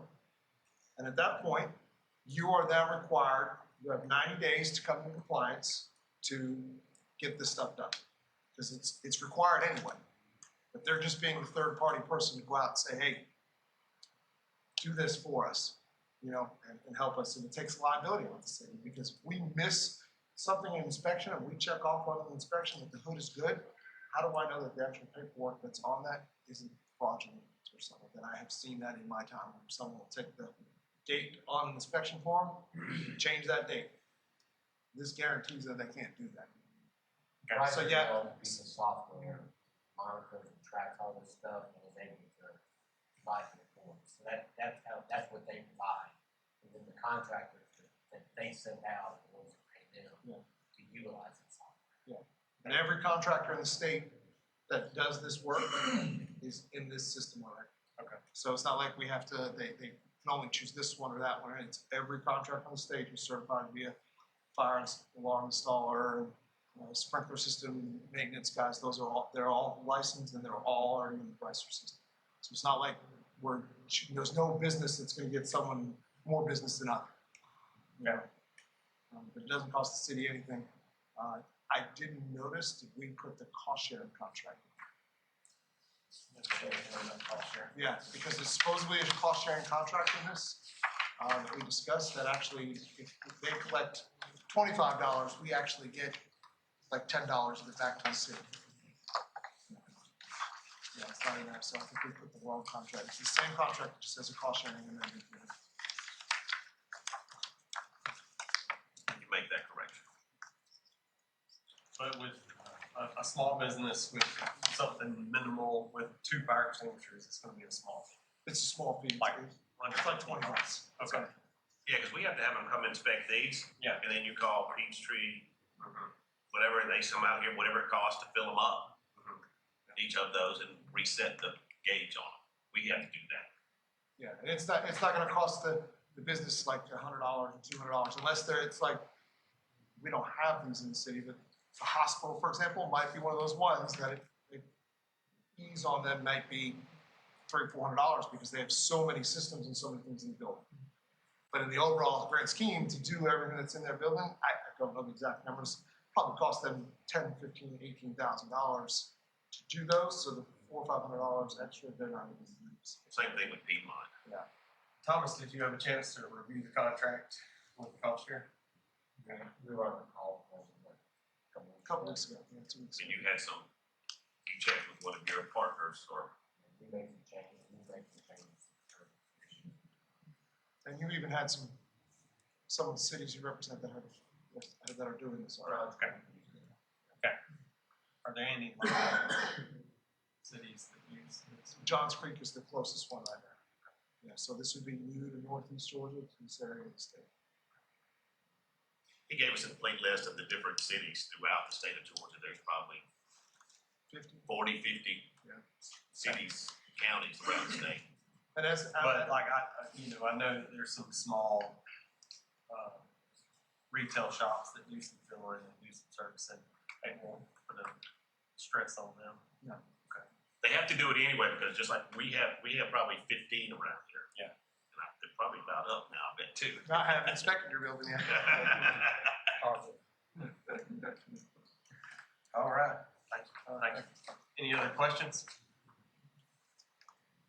And if y'all do approve it, we'll say that it's subject to the cost sharing. That we can correct that tomorrow. Okay. Next is the agreement on automatic assistance. Come on back, Chief.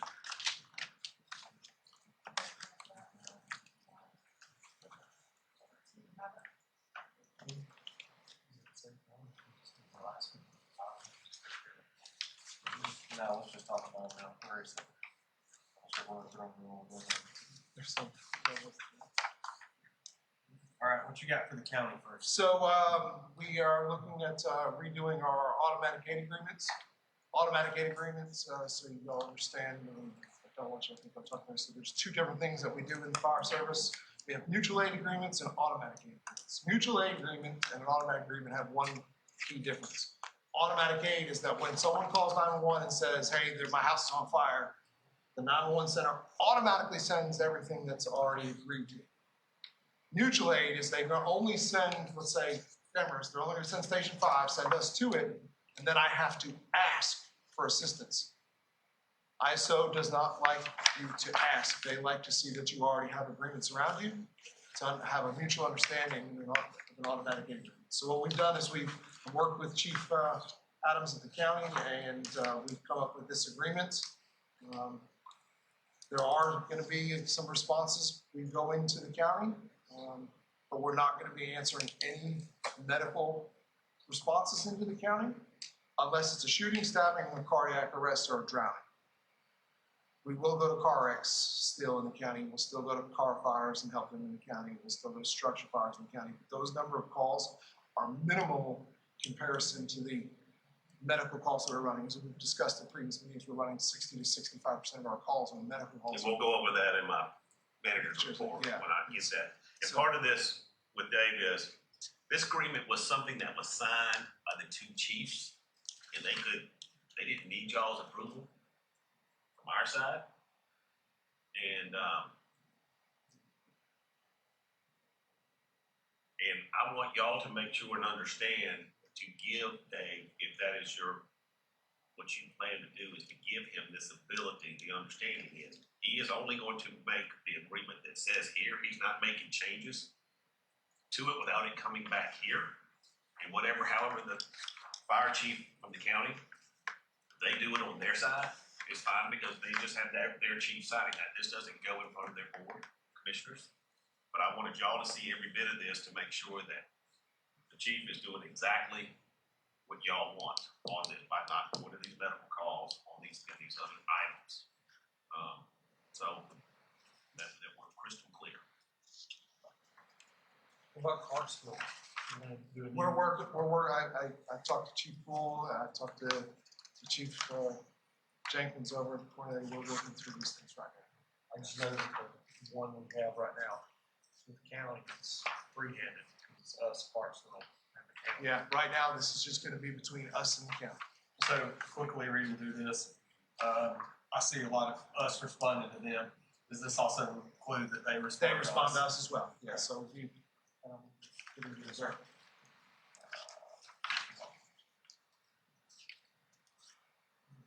We're gonna provide us the city one engine, two people in the service structure, and we'll give them the same thing back. It's an equal give and take. Very good. That's There's one some of the agreements that say that another ladder truck just come sit at our city limit sign until it's determined that we really do have a fire. But in return, we go to that potential fire, whether it's confirmed or not. So we will be clearing up. If I give you A, you're giving me A. If you want B, you're giving me A. So these things will be matched up. So with those proposed changes, what are you asking us to do? permission to sign that document. The county of Clarksville, Cornelia, so 3 documents or 1 document? It's 1 document For each. but I haven't, I don't know if are all three of them in here right now? Yeah, so I'm asking permission to sign those, but I'm gonna tell you the Clarksville and Cornelia ones are gonna have to go to the council. They do it. The county is the only one, they have this very strange agreement, I've sent it to Thomas, Mark is aware of it. Somewhere along the way back in 2014 or so, the city council and the county commissioners signed paperwork saying, we don't want to negotiate, we don't want anything to do negotiations, but the fire chiefs handle that, we're not. And so I brought that back to you, I believe that y'all. This is a mayor and council. I think this is something that y'all need to be aware of. Okay, I appreciate that, thank you. But yeah, And you're comfortable with those, but I can tell you Cornelia and Clarksville are still in discussions. The county, they're good with their side. Okay, so you're asking us to vote on the county? The or county's all 3? the county's right now. So we're still gonna operate under the existing agreement with Clarksville and Cornelia, and we have to fix So you don't want those, they shouldn't have been in the They package. shouldn't have been in the package. Okay. Those discussions are still ongoing. Okay, all right. Because we have that give and take, A for A, B Yeah. for A, so we're having those discussions. And again, once the chief signs this, if y'all approve it tomorrow, he is going to deliver it to the county. And then their chief should be able to sign it. Now, in order to cut out all the calls for the med calls in the county, what is your timeline for that? So that, I'm not able to determine a timeline on that because that's gonna come down to 911. Yeah.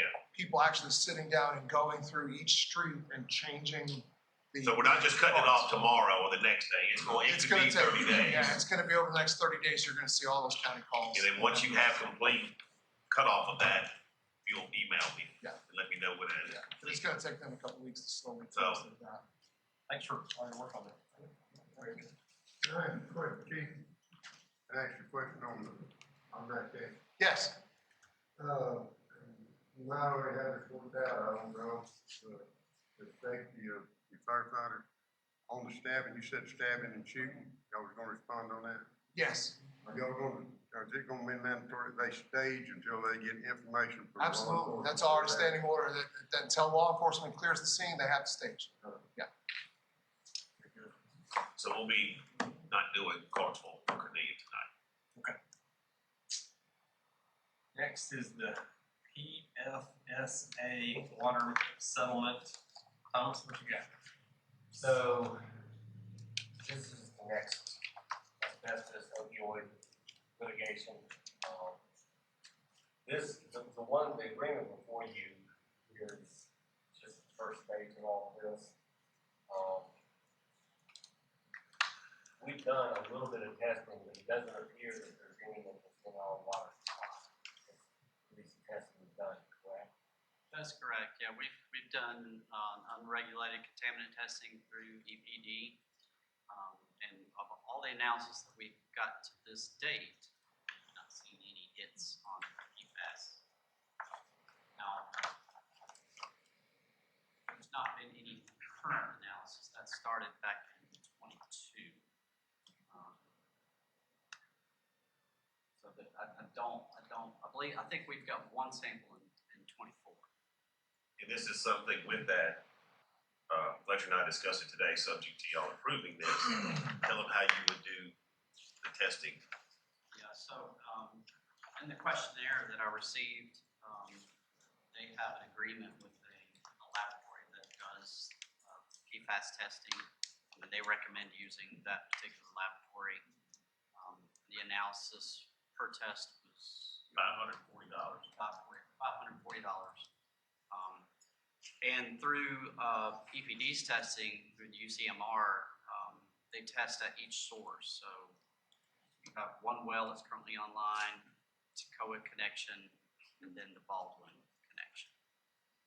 So that would be three sources that you have to sample for. So that'd be $1,500, it'd be $1,600 $1,620 to do the testing that questionnaire is requesting. So, I mean, do you have a recommendation on whether the city needs to do it? I'll just tell you that at the city attorney's preferences now, this was a major topic of conversation. These are the forever chemicals that you're now starting to hear about. And so, obviously, when you're near an airport, near military base, or you're near a larger city where you have a lot of more firefighter activity with using those phones and those kind of things, you're much more likely to find it in your water. I don't know. It doesn't appear from the testing that was done that there's any issue up here. So this may not be something you all want to do. Of all the different cities that we work in, none of our clients are participating. It came to us as attorney practice, we were told to advise you all of it. You all may be in a location such that it's not necessary, it's not something, especially if it's going to cost money. And Or is it worth spending the $1,620 to have confirmation? But again, it could come back in another period of time too, correct? right. So that's the thing. Testing's ongoing. I mean, we continue to test with EPD, and that's part of that fee that you paid. Yeah, thank you. You don't have water system this size, it's not your deadline to go around for some time. Okay. This is not something you all have to do. Can we take them for 6 months? Yes.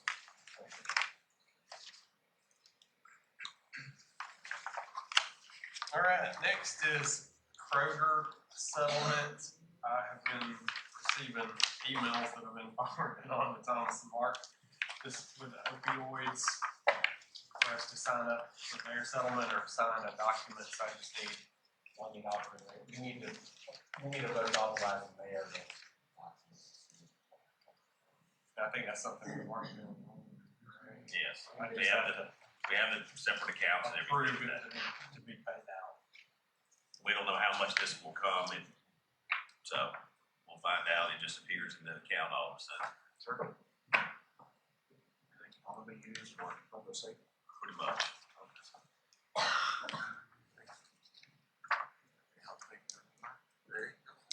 Well, what we did use it for is turnout gear.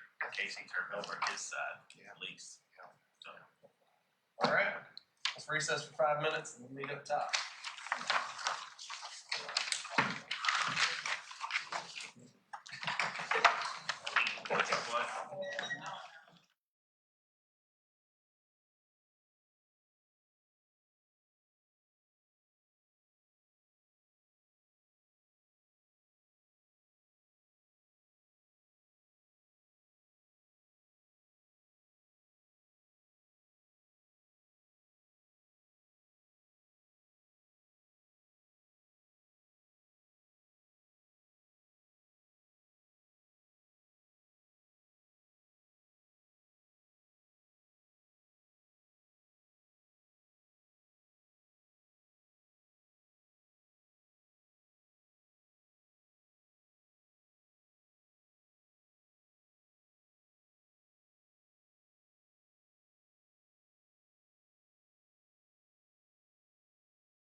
and make us a community. In Jesus' name I pray, amen.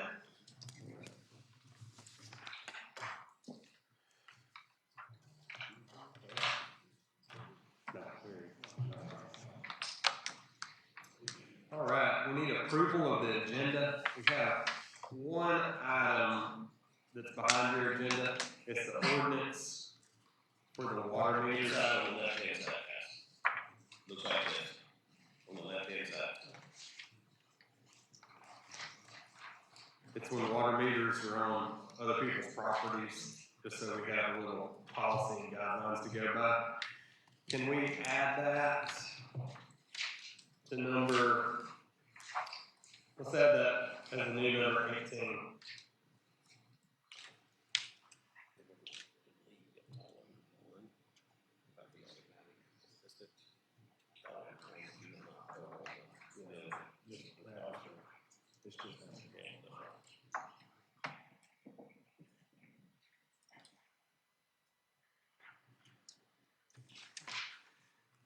All right, do we have an approval of the agenda with one addition? I make a motion to approve the new agenda and ordinance one. Thank you, sir. Second? All right, very good. We have anybody here to speak? Thank you. All right. All those in favor to approve the agenda? Very good. Do we have anybody here for public comments? All right. Next, we have approval of the minutes from 3 meetings under tab 14.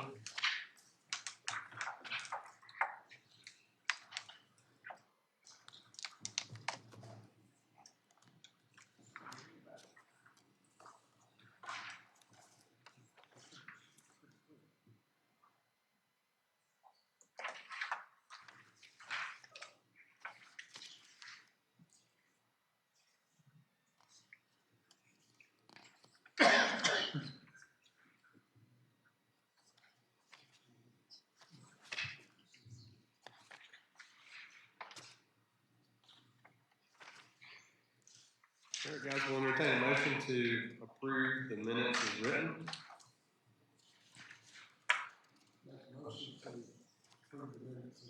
Thank you, sir. A second? All those in favor? You guys, we will turn your microphones off. So make sure we can hear you. That's good part. Some of the requests of some of the citizens that we need some power and it's in microphones, please. All right, next is consideration of the Brad Day contract. This is a new contract under tab 1. We'll entertain a motion to accept the contract as written. I'll make that motion. Thank you, sir. Second? Second. All those in favor? All those no? That's a tie, and I will vote to approve the contract.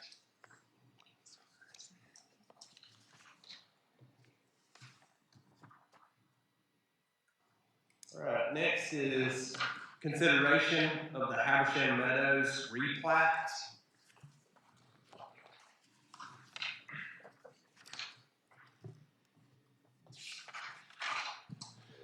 This has been advertised for public hearing. Sorry, sir. This has been advertised for public hearing. Okay, very good. Since this has been advertised as a public hearing, we'll open the floor up for discussion. Is anyone here to speak for or against? Please step up to the podium. And Tina, if you just make sure it's all over there and speak into it, please. Hi, I'm Tina Hughes. I represent the the seller of this property. And we are asking to replat 3 lots into 4 plats, also making an area for the proposed mailbox kiosk within that area. We're doing this in order to have buildable lots from lots that are not buildable, that are not conducive to putting single-family homes on them. There are several other remaining lots within the subdivision that will not be able to be built on. So we feel like if we can capture one additional lot, that will help serve the loss of the other lots. We are currently under contract and have sold several of the lots to Adams Homes. They're being built now. Any questions? Is anyone else here to speak for or against this reclass?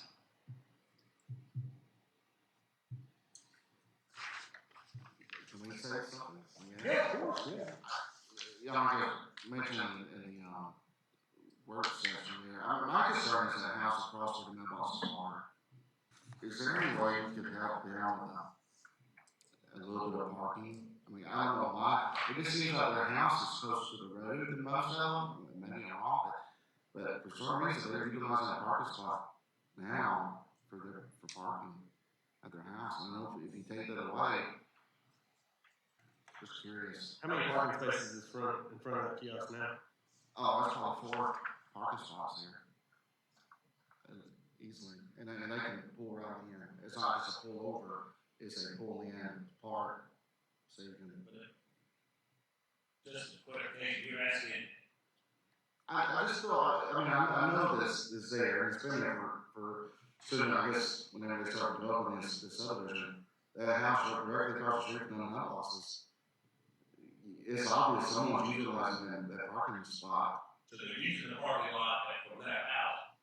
But they don't own the For lot. their personal use due to lack of parking in the driveway. I think that's going to be pretty much a constant. It in is. every one of those houses. Probably. But if they let the parking spaces there, it negates what they're trying to do. That's right. I think what we're saying is when they move it to the new lot, then they would include parking spaces there. Is that correct? Y'all can make that condition. Yes. Or a pull through, did you mention a pull through? Somebody? I don't think you can pull through right there. Give me a stop. Yeah, due to the grade of that hill. On the engineering drawings, you see how tight those lines are. That's the grade. Oh, yeah. But you can absolutely. So, council, if you would like to make that motion with the condition that there's parking in front of that kiosk box, please make that. What lot is that? It's the proposed 63. 63.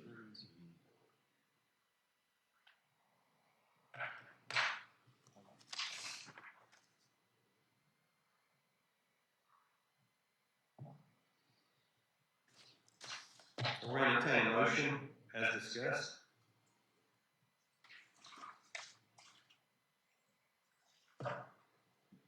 I'll make the motion to approve these with the added stipulation that lot 63 has equal amount of parking as the previous. Second. All those in favor to move forward with this replat? Thank you. Thank you. Next is consideration of accepting the LMIG bid.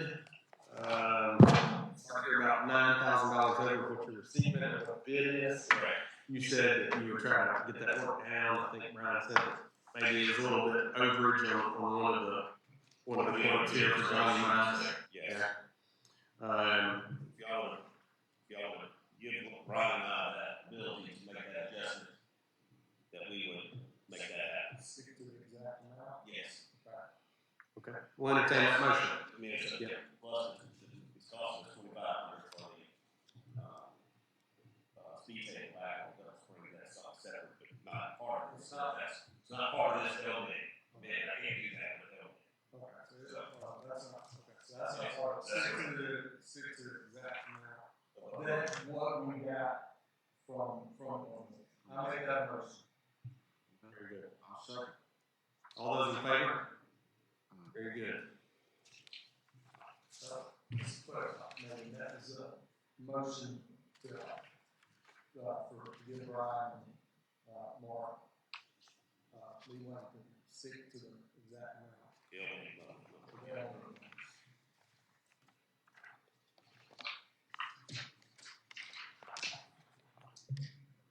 Next is consideration of water rates. This one is, probably should just be tabled until next month or no? Right, let's do next month. Okay, we'll entertain a motion to table this until next month. I'll make a motion and we table it till next month. Second. Thank you. All those in favor? Very good. Next is consideration of bids for the grant for the lead inventory. This one we talked about at as far as rejecting all of the bids that come in and put that back on the agenda for how long? Next month. Next month. Because that's September, we gotta be done in October. Okay. We entertain a motion to reject the bids that come in and table this until next month.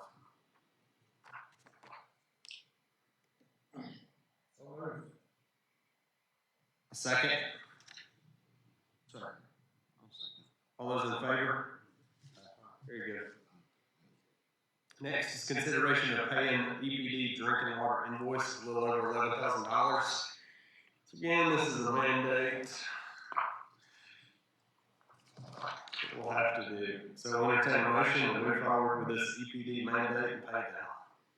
I'll make that motion. A second? All those in favor to move forward with this? Very good. Next is consider, is it the Brycer agreement?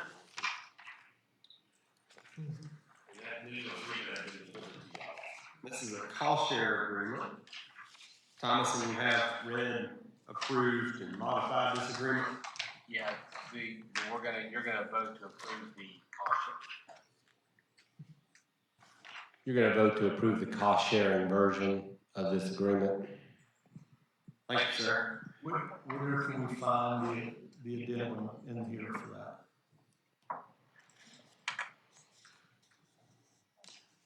Dave, you know where that section is? No, I don't have a copy of that with me. Oh, is it right here where it says remit the client? Percentage of the fees, but it's not filled out. It's under number 2 under fees.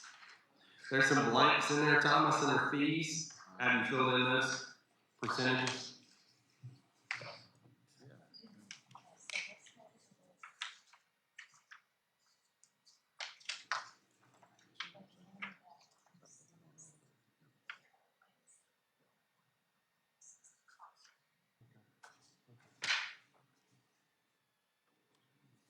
I think we agreed on $25. Wasn't the agreement for $25 per? Yeah, it was a $25. What was the per? It was a maximum of $25. They broke it down to fire extinguishers. It was like $10. I don't have the exact structure, but it's like $10 for a smoke fire extinguisher. It's like $12 for an alarm system. It didn't go above $25 for any system. They had a schedule that they had included with this. And you're comfortable with that schedule? Yes. Oh, yeah. We entertain a motion to move forward with this Brycer agreement with the fire department with the cost share that was outlined and modified by the city attorney. Make that motion. Thank you. A second? Second. All those in favor?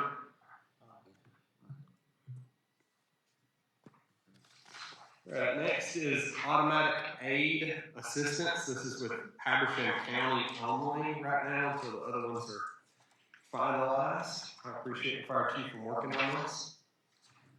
We entertain a motion to move forward with this MOU. So we're not doing anything special or additional with this. Everything's still going to come back to the city if any changes need to be made. Correct. Okay. All right, then I make You're basically giving me authority to sign the document, and I can't change it without coming back to you. Okay, we'll need that motion to state that the fire chief has that authority approve and sign the document is in front of us tonight. I make a motion that, our fire chief, we give the fire chief the ability to sign the agreement that's presented to us, and that any changes must come back to council for approval. Very good. Second? All those approve? Very good.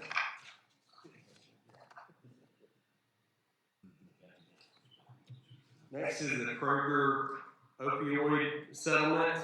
Council, I need your approval for me to sign off on this for us to receive our settlement check from Kroger on the opioid lawsuit.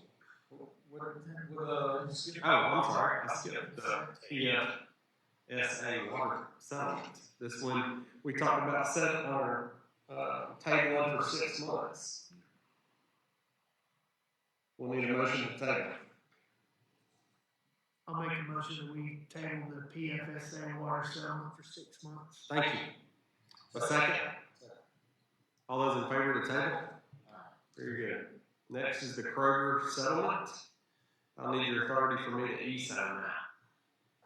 We entertain a motion?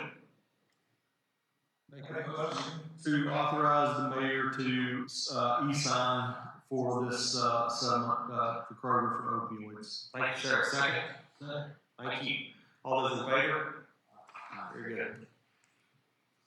Next is the water meter ordinance. Thomas, Mark, you all want to run through this real quick? I'll let Thomas handle it. For you?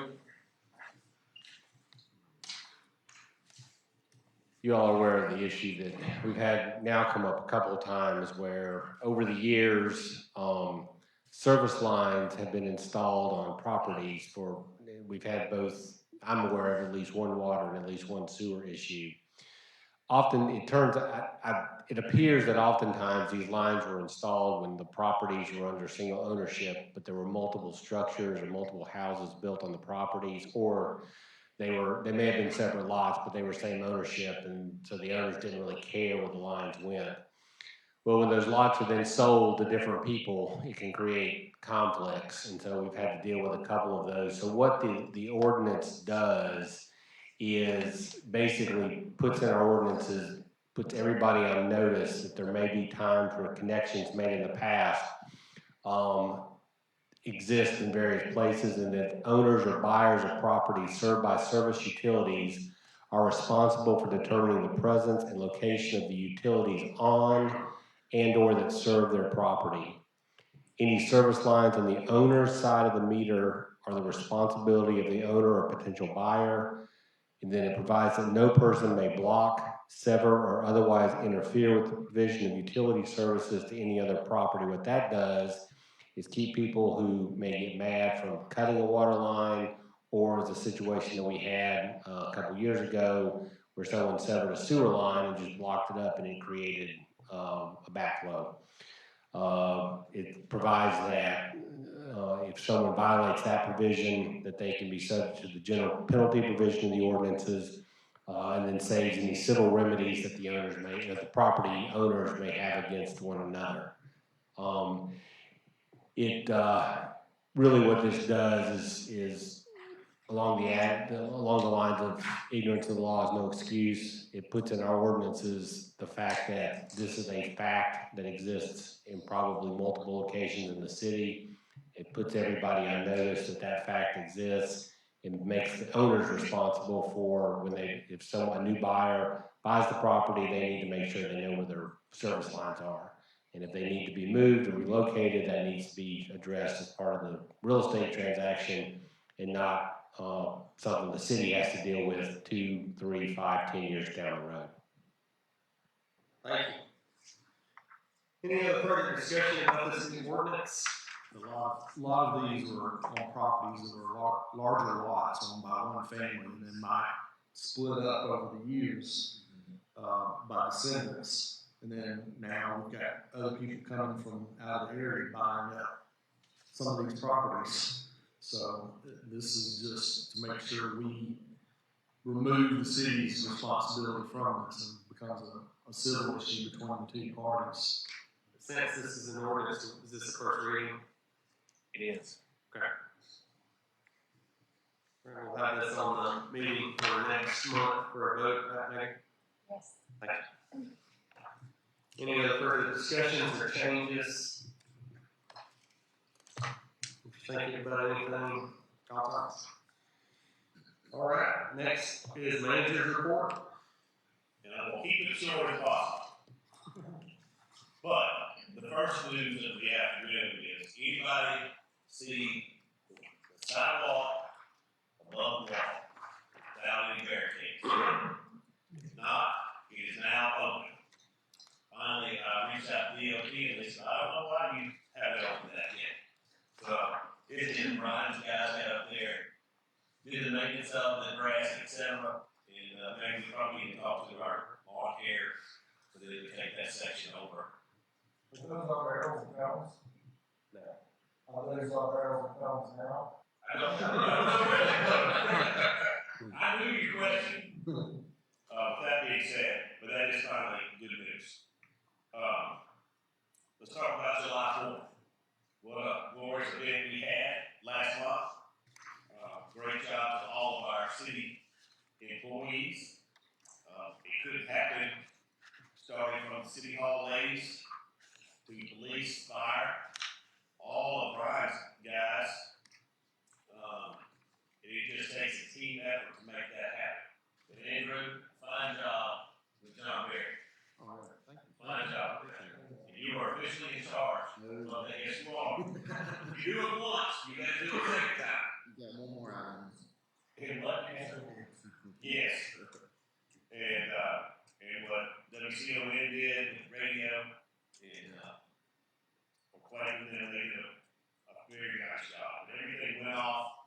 We debriefed. You know, it's hot. It's supposed to be hot. We're gonna work on that next year. Yeah, I'll make a phone call, okay? But, you know, the biggest discussion that really still comes out, some people say we could have a better turnout if we had an earlier parade. That's still a sticking point for some people. You know, that's for y'all to decide, and we'll perform it at whatever time or the afternoon. But the fireworks were fantastic. They gave us a 27-minute show, 4 minutes longer than last year. And the setting back there was very nice. The Super Bowl out on 365, as I told y'all, it starts September 16th for their mobilization. August 20th, we start our budget for 2025. And I've already seen, you know, the Chiefs and Brian are going into it, getting their numbers. I do want to congratulate Casey and James. They did get a $10,000 grant for new laptops, and they have received those from the officers. We got, was it 4 of them? So they're all been set up, and the $10,000 grant paid for that. It was $9,936. I'm going to let Megan tell you about a new Tyler bill pay system that I emailed y'all out the other day. And Megan, if you'll just take a moment. Thank you. So basically, you're just going to have the option to do paperless billing. You'll receive email reminders, and there will be a text-to-pay feature. Once we're live, you'll get updates on your bill, Facebook, or on our website, so you know the steps to move forward with those, if you so choose. Thank you very much. I have a question. I pay my bills through my bank on bill pay. Will I still be allowed to do that? Yes, yeah, nothing will change on that. Everything that's active currently, it won't change. We're just adding new features.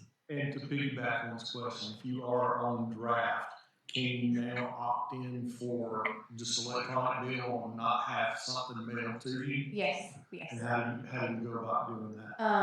So that's something that we'll be learning to be able to tell you all how to do that. But currently we do have the feature, if you call City Hall, we can sign you up for e-billing. With this new update, you'll be able to make that change yourself, basically. Save some money, we get a lot of people sign up for that. I'd like to be the first one to sign up, maybe. Okay, we'll make that up. Is there an extra charge for it? No, there's no charge at all to you all, and there's no charge to the city as well. Because I know if you do it on the online, I think there's an extra $2 or $3 charge. Okay, yes. So if you don't already pay that way, if it's new to you, yes. Okay. Yes, there is a $2.50 fee, $1.25 to the Tyler system, and then $1.25 goes to our processor. Just curious. Yeah. You're talking about strictly like paying on credit card. Yes, just if you're paying by card. But if it's a bank draft, there's still no charge. No charge. For that. So if you're on banking, you just want to save the trouble of not having to go to the post office and getting mail with the bill. You can have it emailed to you. You can keep your emails forever. Yes. Okay. Correct. All right, to jump forward, move past some other items.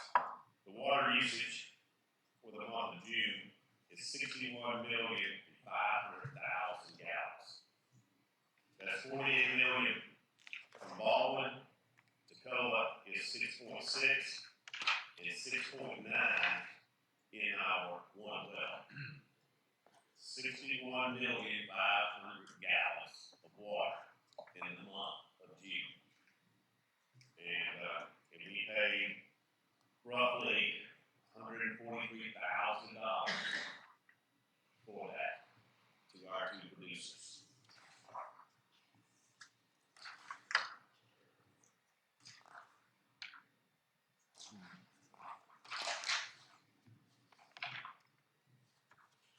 We're within our permits on water and sewer.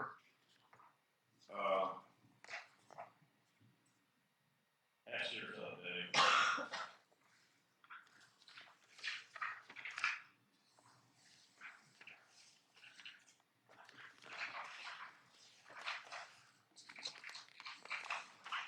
All right, here's fire.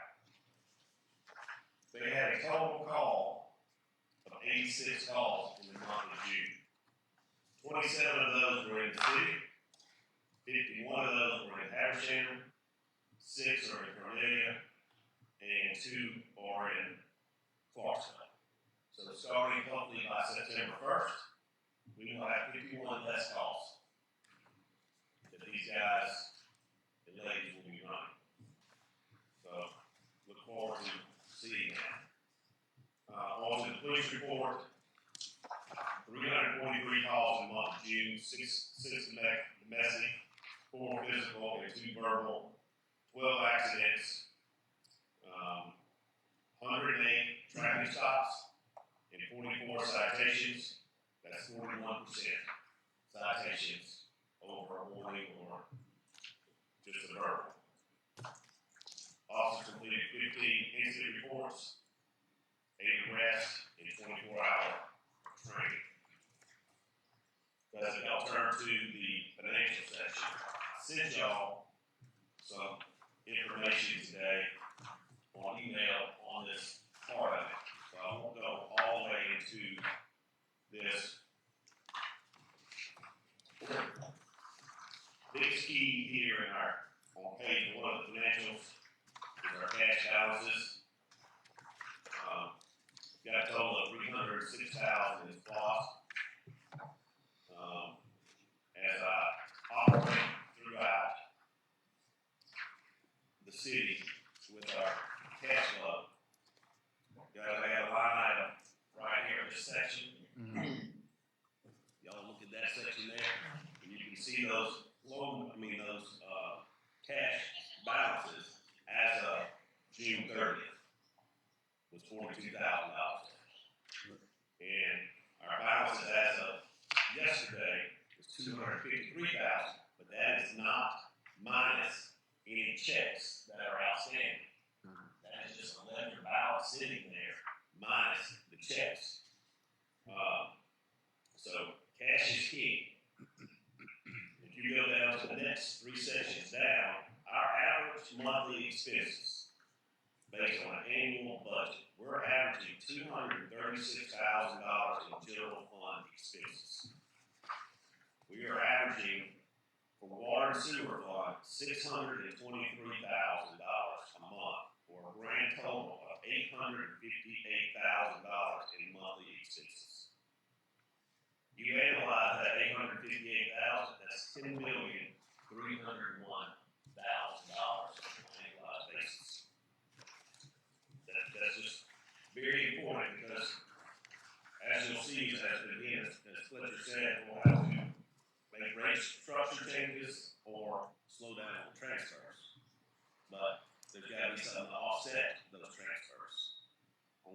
2, this is the debt service. Normal debt service, if you go down to the general fund, that $46,098, that is the USDA police annual loan payment for the cars. This will be the third payment of $46,000. That payment will come out on Friday. But it really is coming out as loss. So that's loss will go from 306 down $46,000.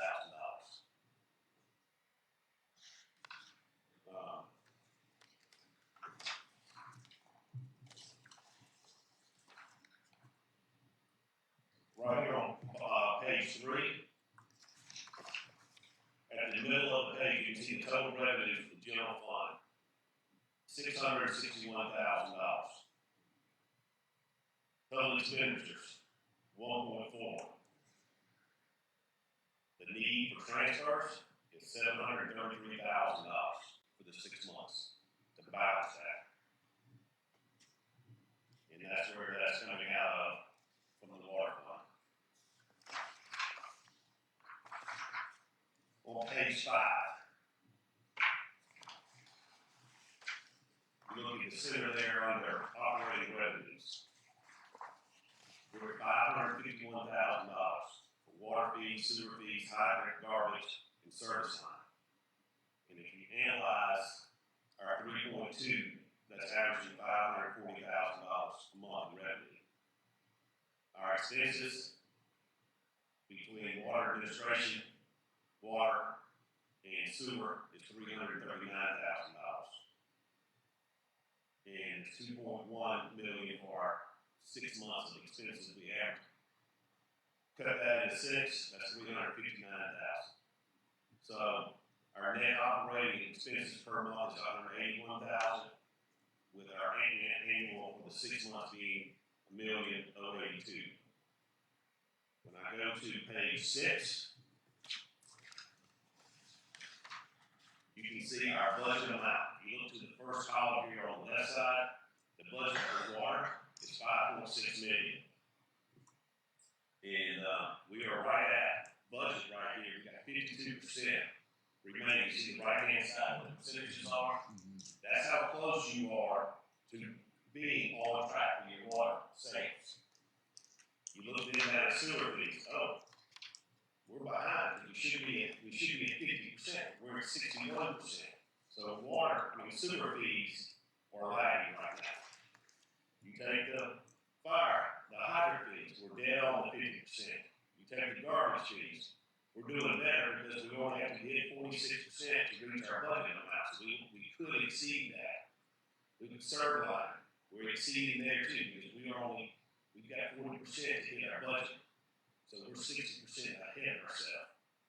And then another revenue, we're at 57%. So we're lagging in that revenue. So what I'm trying to tell y'all is this is where our water and sewer rates are off in our projections. Water is dead on. But sewer is costing us money. We are not hitting our costs on that number.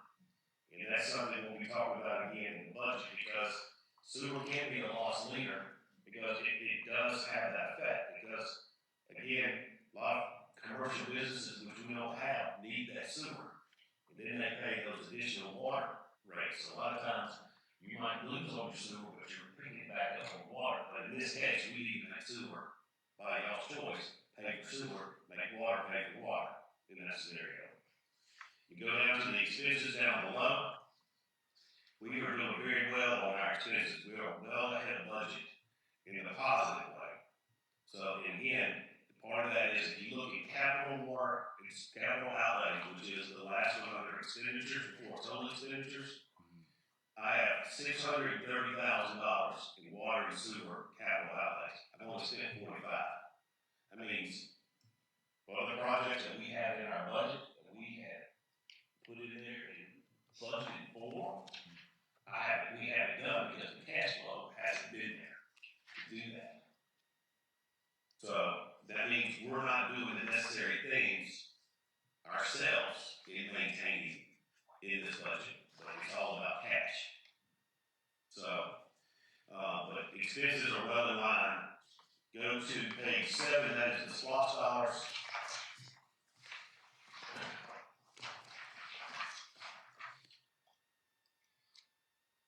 again, these numbers to the right, it says estimated funds available to spend. That's just an estimated amount of the original estimated column to the left. So, and it gives you the percentage. It says we had 94% of water and sewer remaining to pay out of $832,000. And that's out of SLOSS 6. And the third one down is roads, streets, and bridges. It says we've got 17%. And that's those percentage amounts there. So it's not like we're just sitting here saying, oh, I got $100,000 between these two projects. I got a total amount with $46,000 coming out on Friday, and we spent $94,000 out of that back in March for the annual fire department fire payment. You go down to SLOSS 7, it says we should have 60% of that 709 in that dollar amount. So this right here says we should have $887,000. But I got 306. And that's not a problem. It's just not because it's not. But see, there's also, this is the total amount estimated. We're 3 years into the SLOSS. This was estimating the totals for the entire amount to be collected.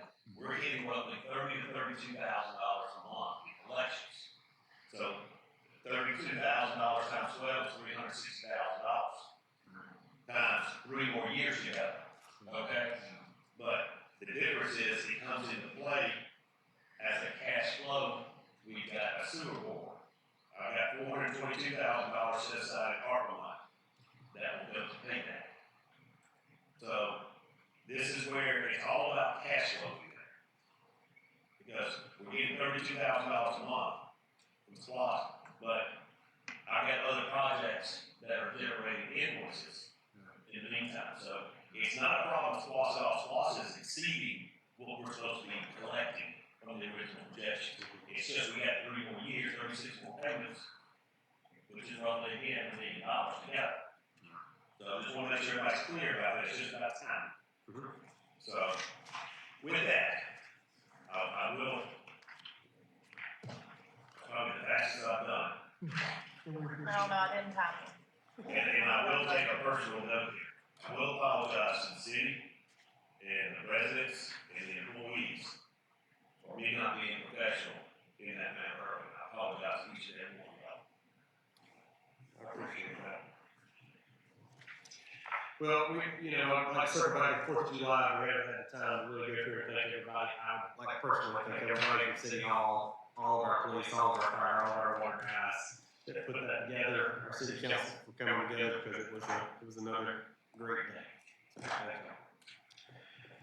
I'd like to thank the sponsors. We reached out to a new one this year, and they, first did about money. It's a group effort for the community, not just those up here, not just city employees. It's a lot of work. Gosh, and I know originally we were going to start at 6 o'clock in the morning, but John Bayer doesn't roll in until 10:30 the night before, and and he's everything, right? So we're out in the park 11 o'clock at night. Who's the cop that was there? I forget his name. Was it Squires? That night. Anyway, so it's a lot of work. So any volunteers for next year would be helpful. Thank you for that. All right, next is appearance and public comment.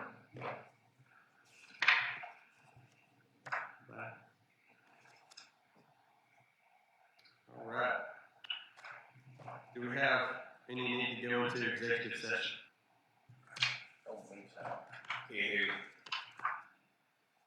I don't believe so. You have anything? No, pass. All right, does the council have any reason to go into executive session? None. We'll entertain a motion to adjourn. Thank you, sir. Second? All those in favor?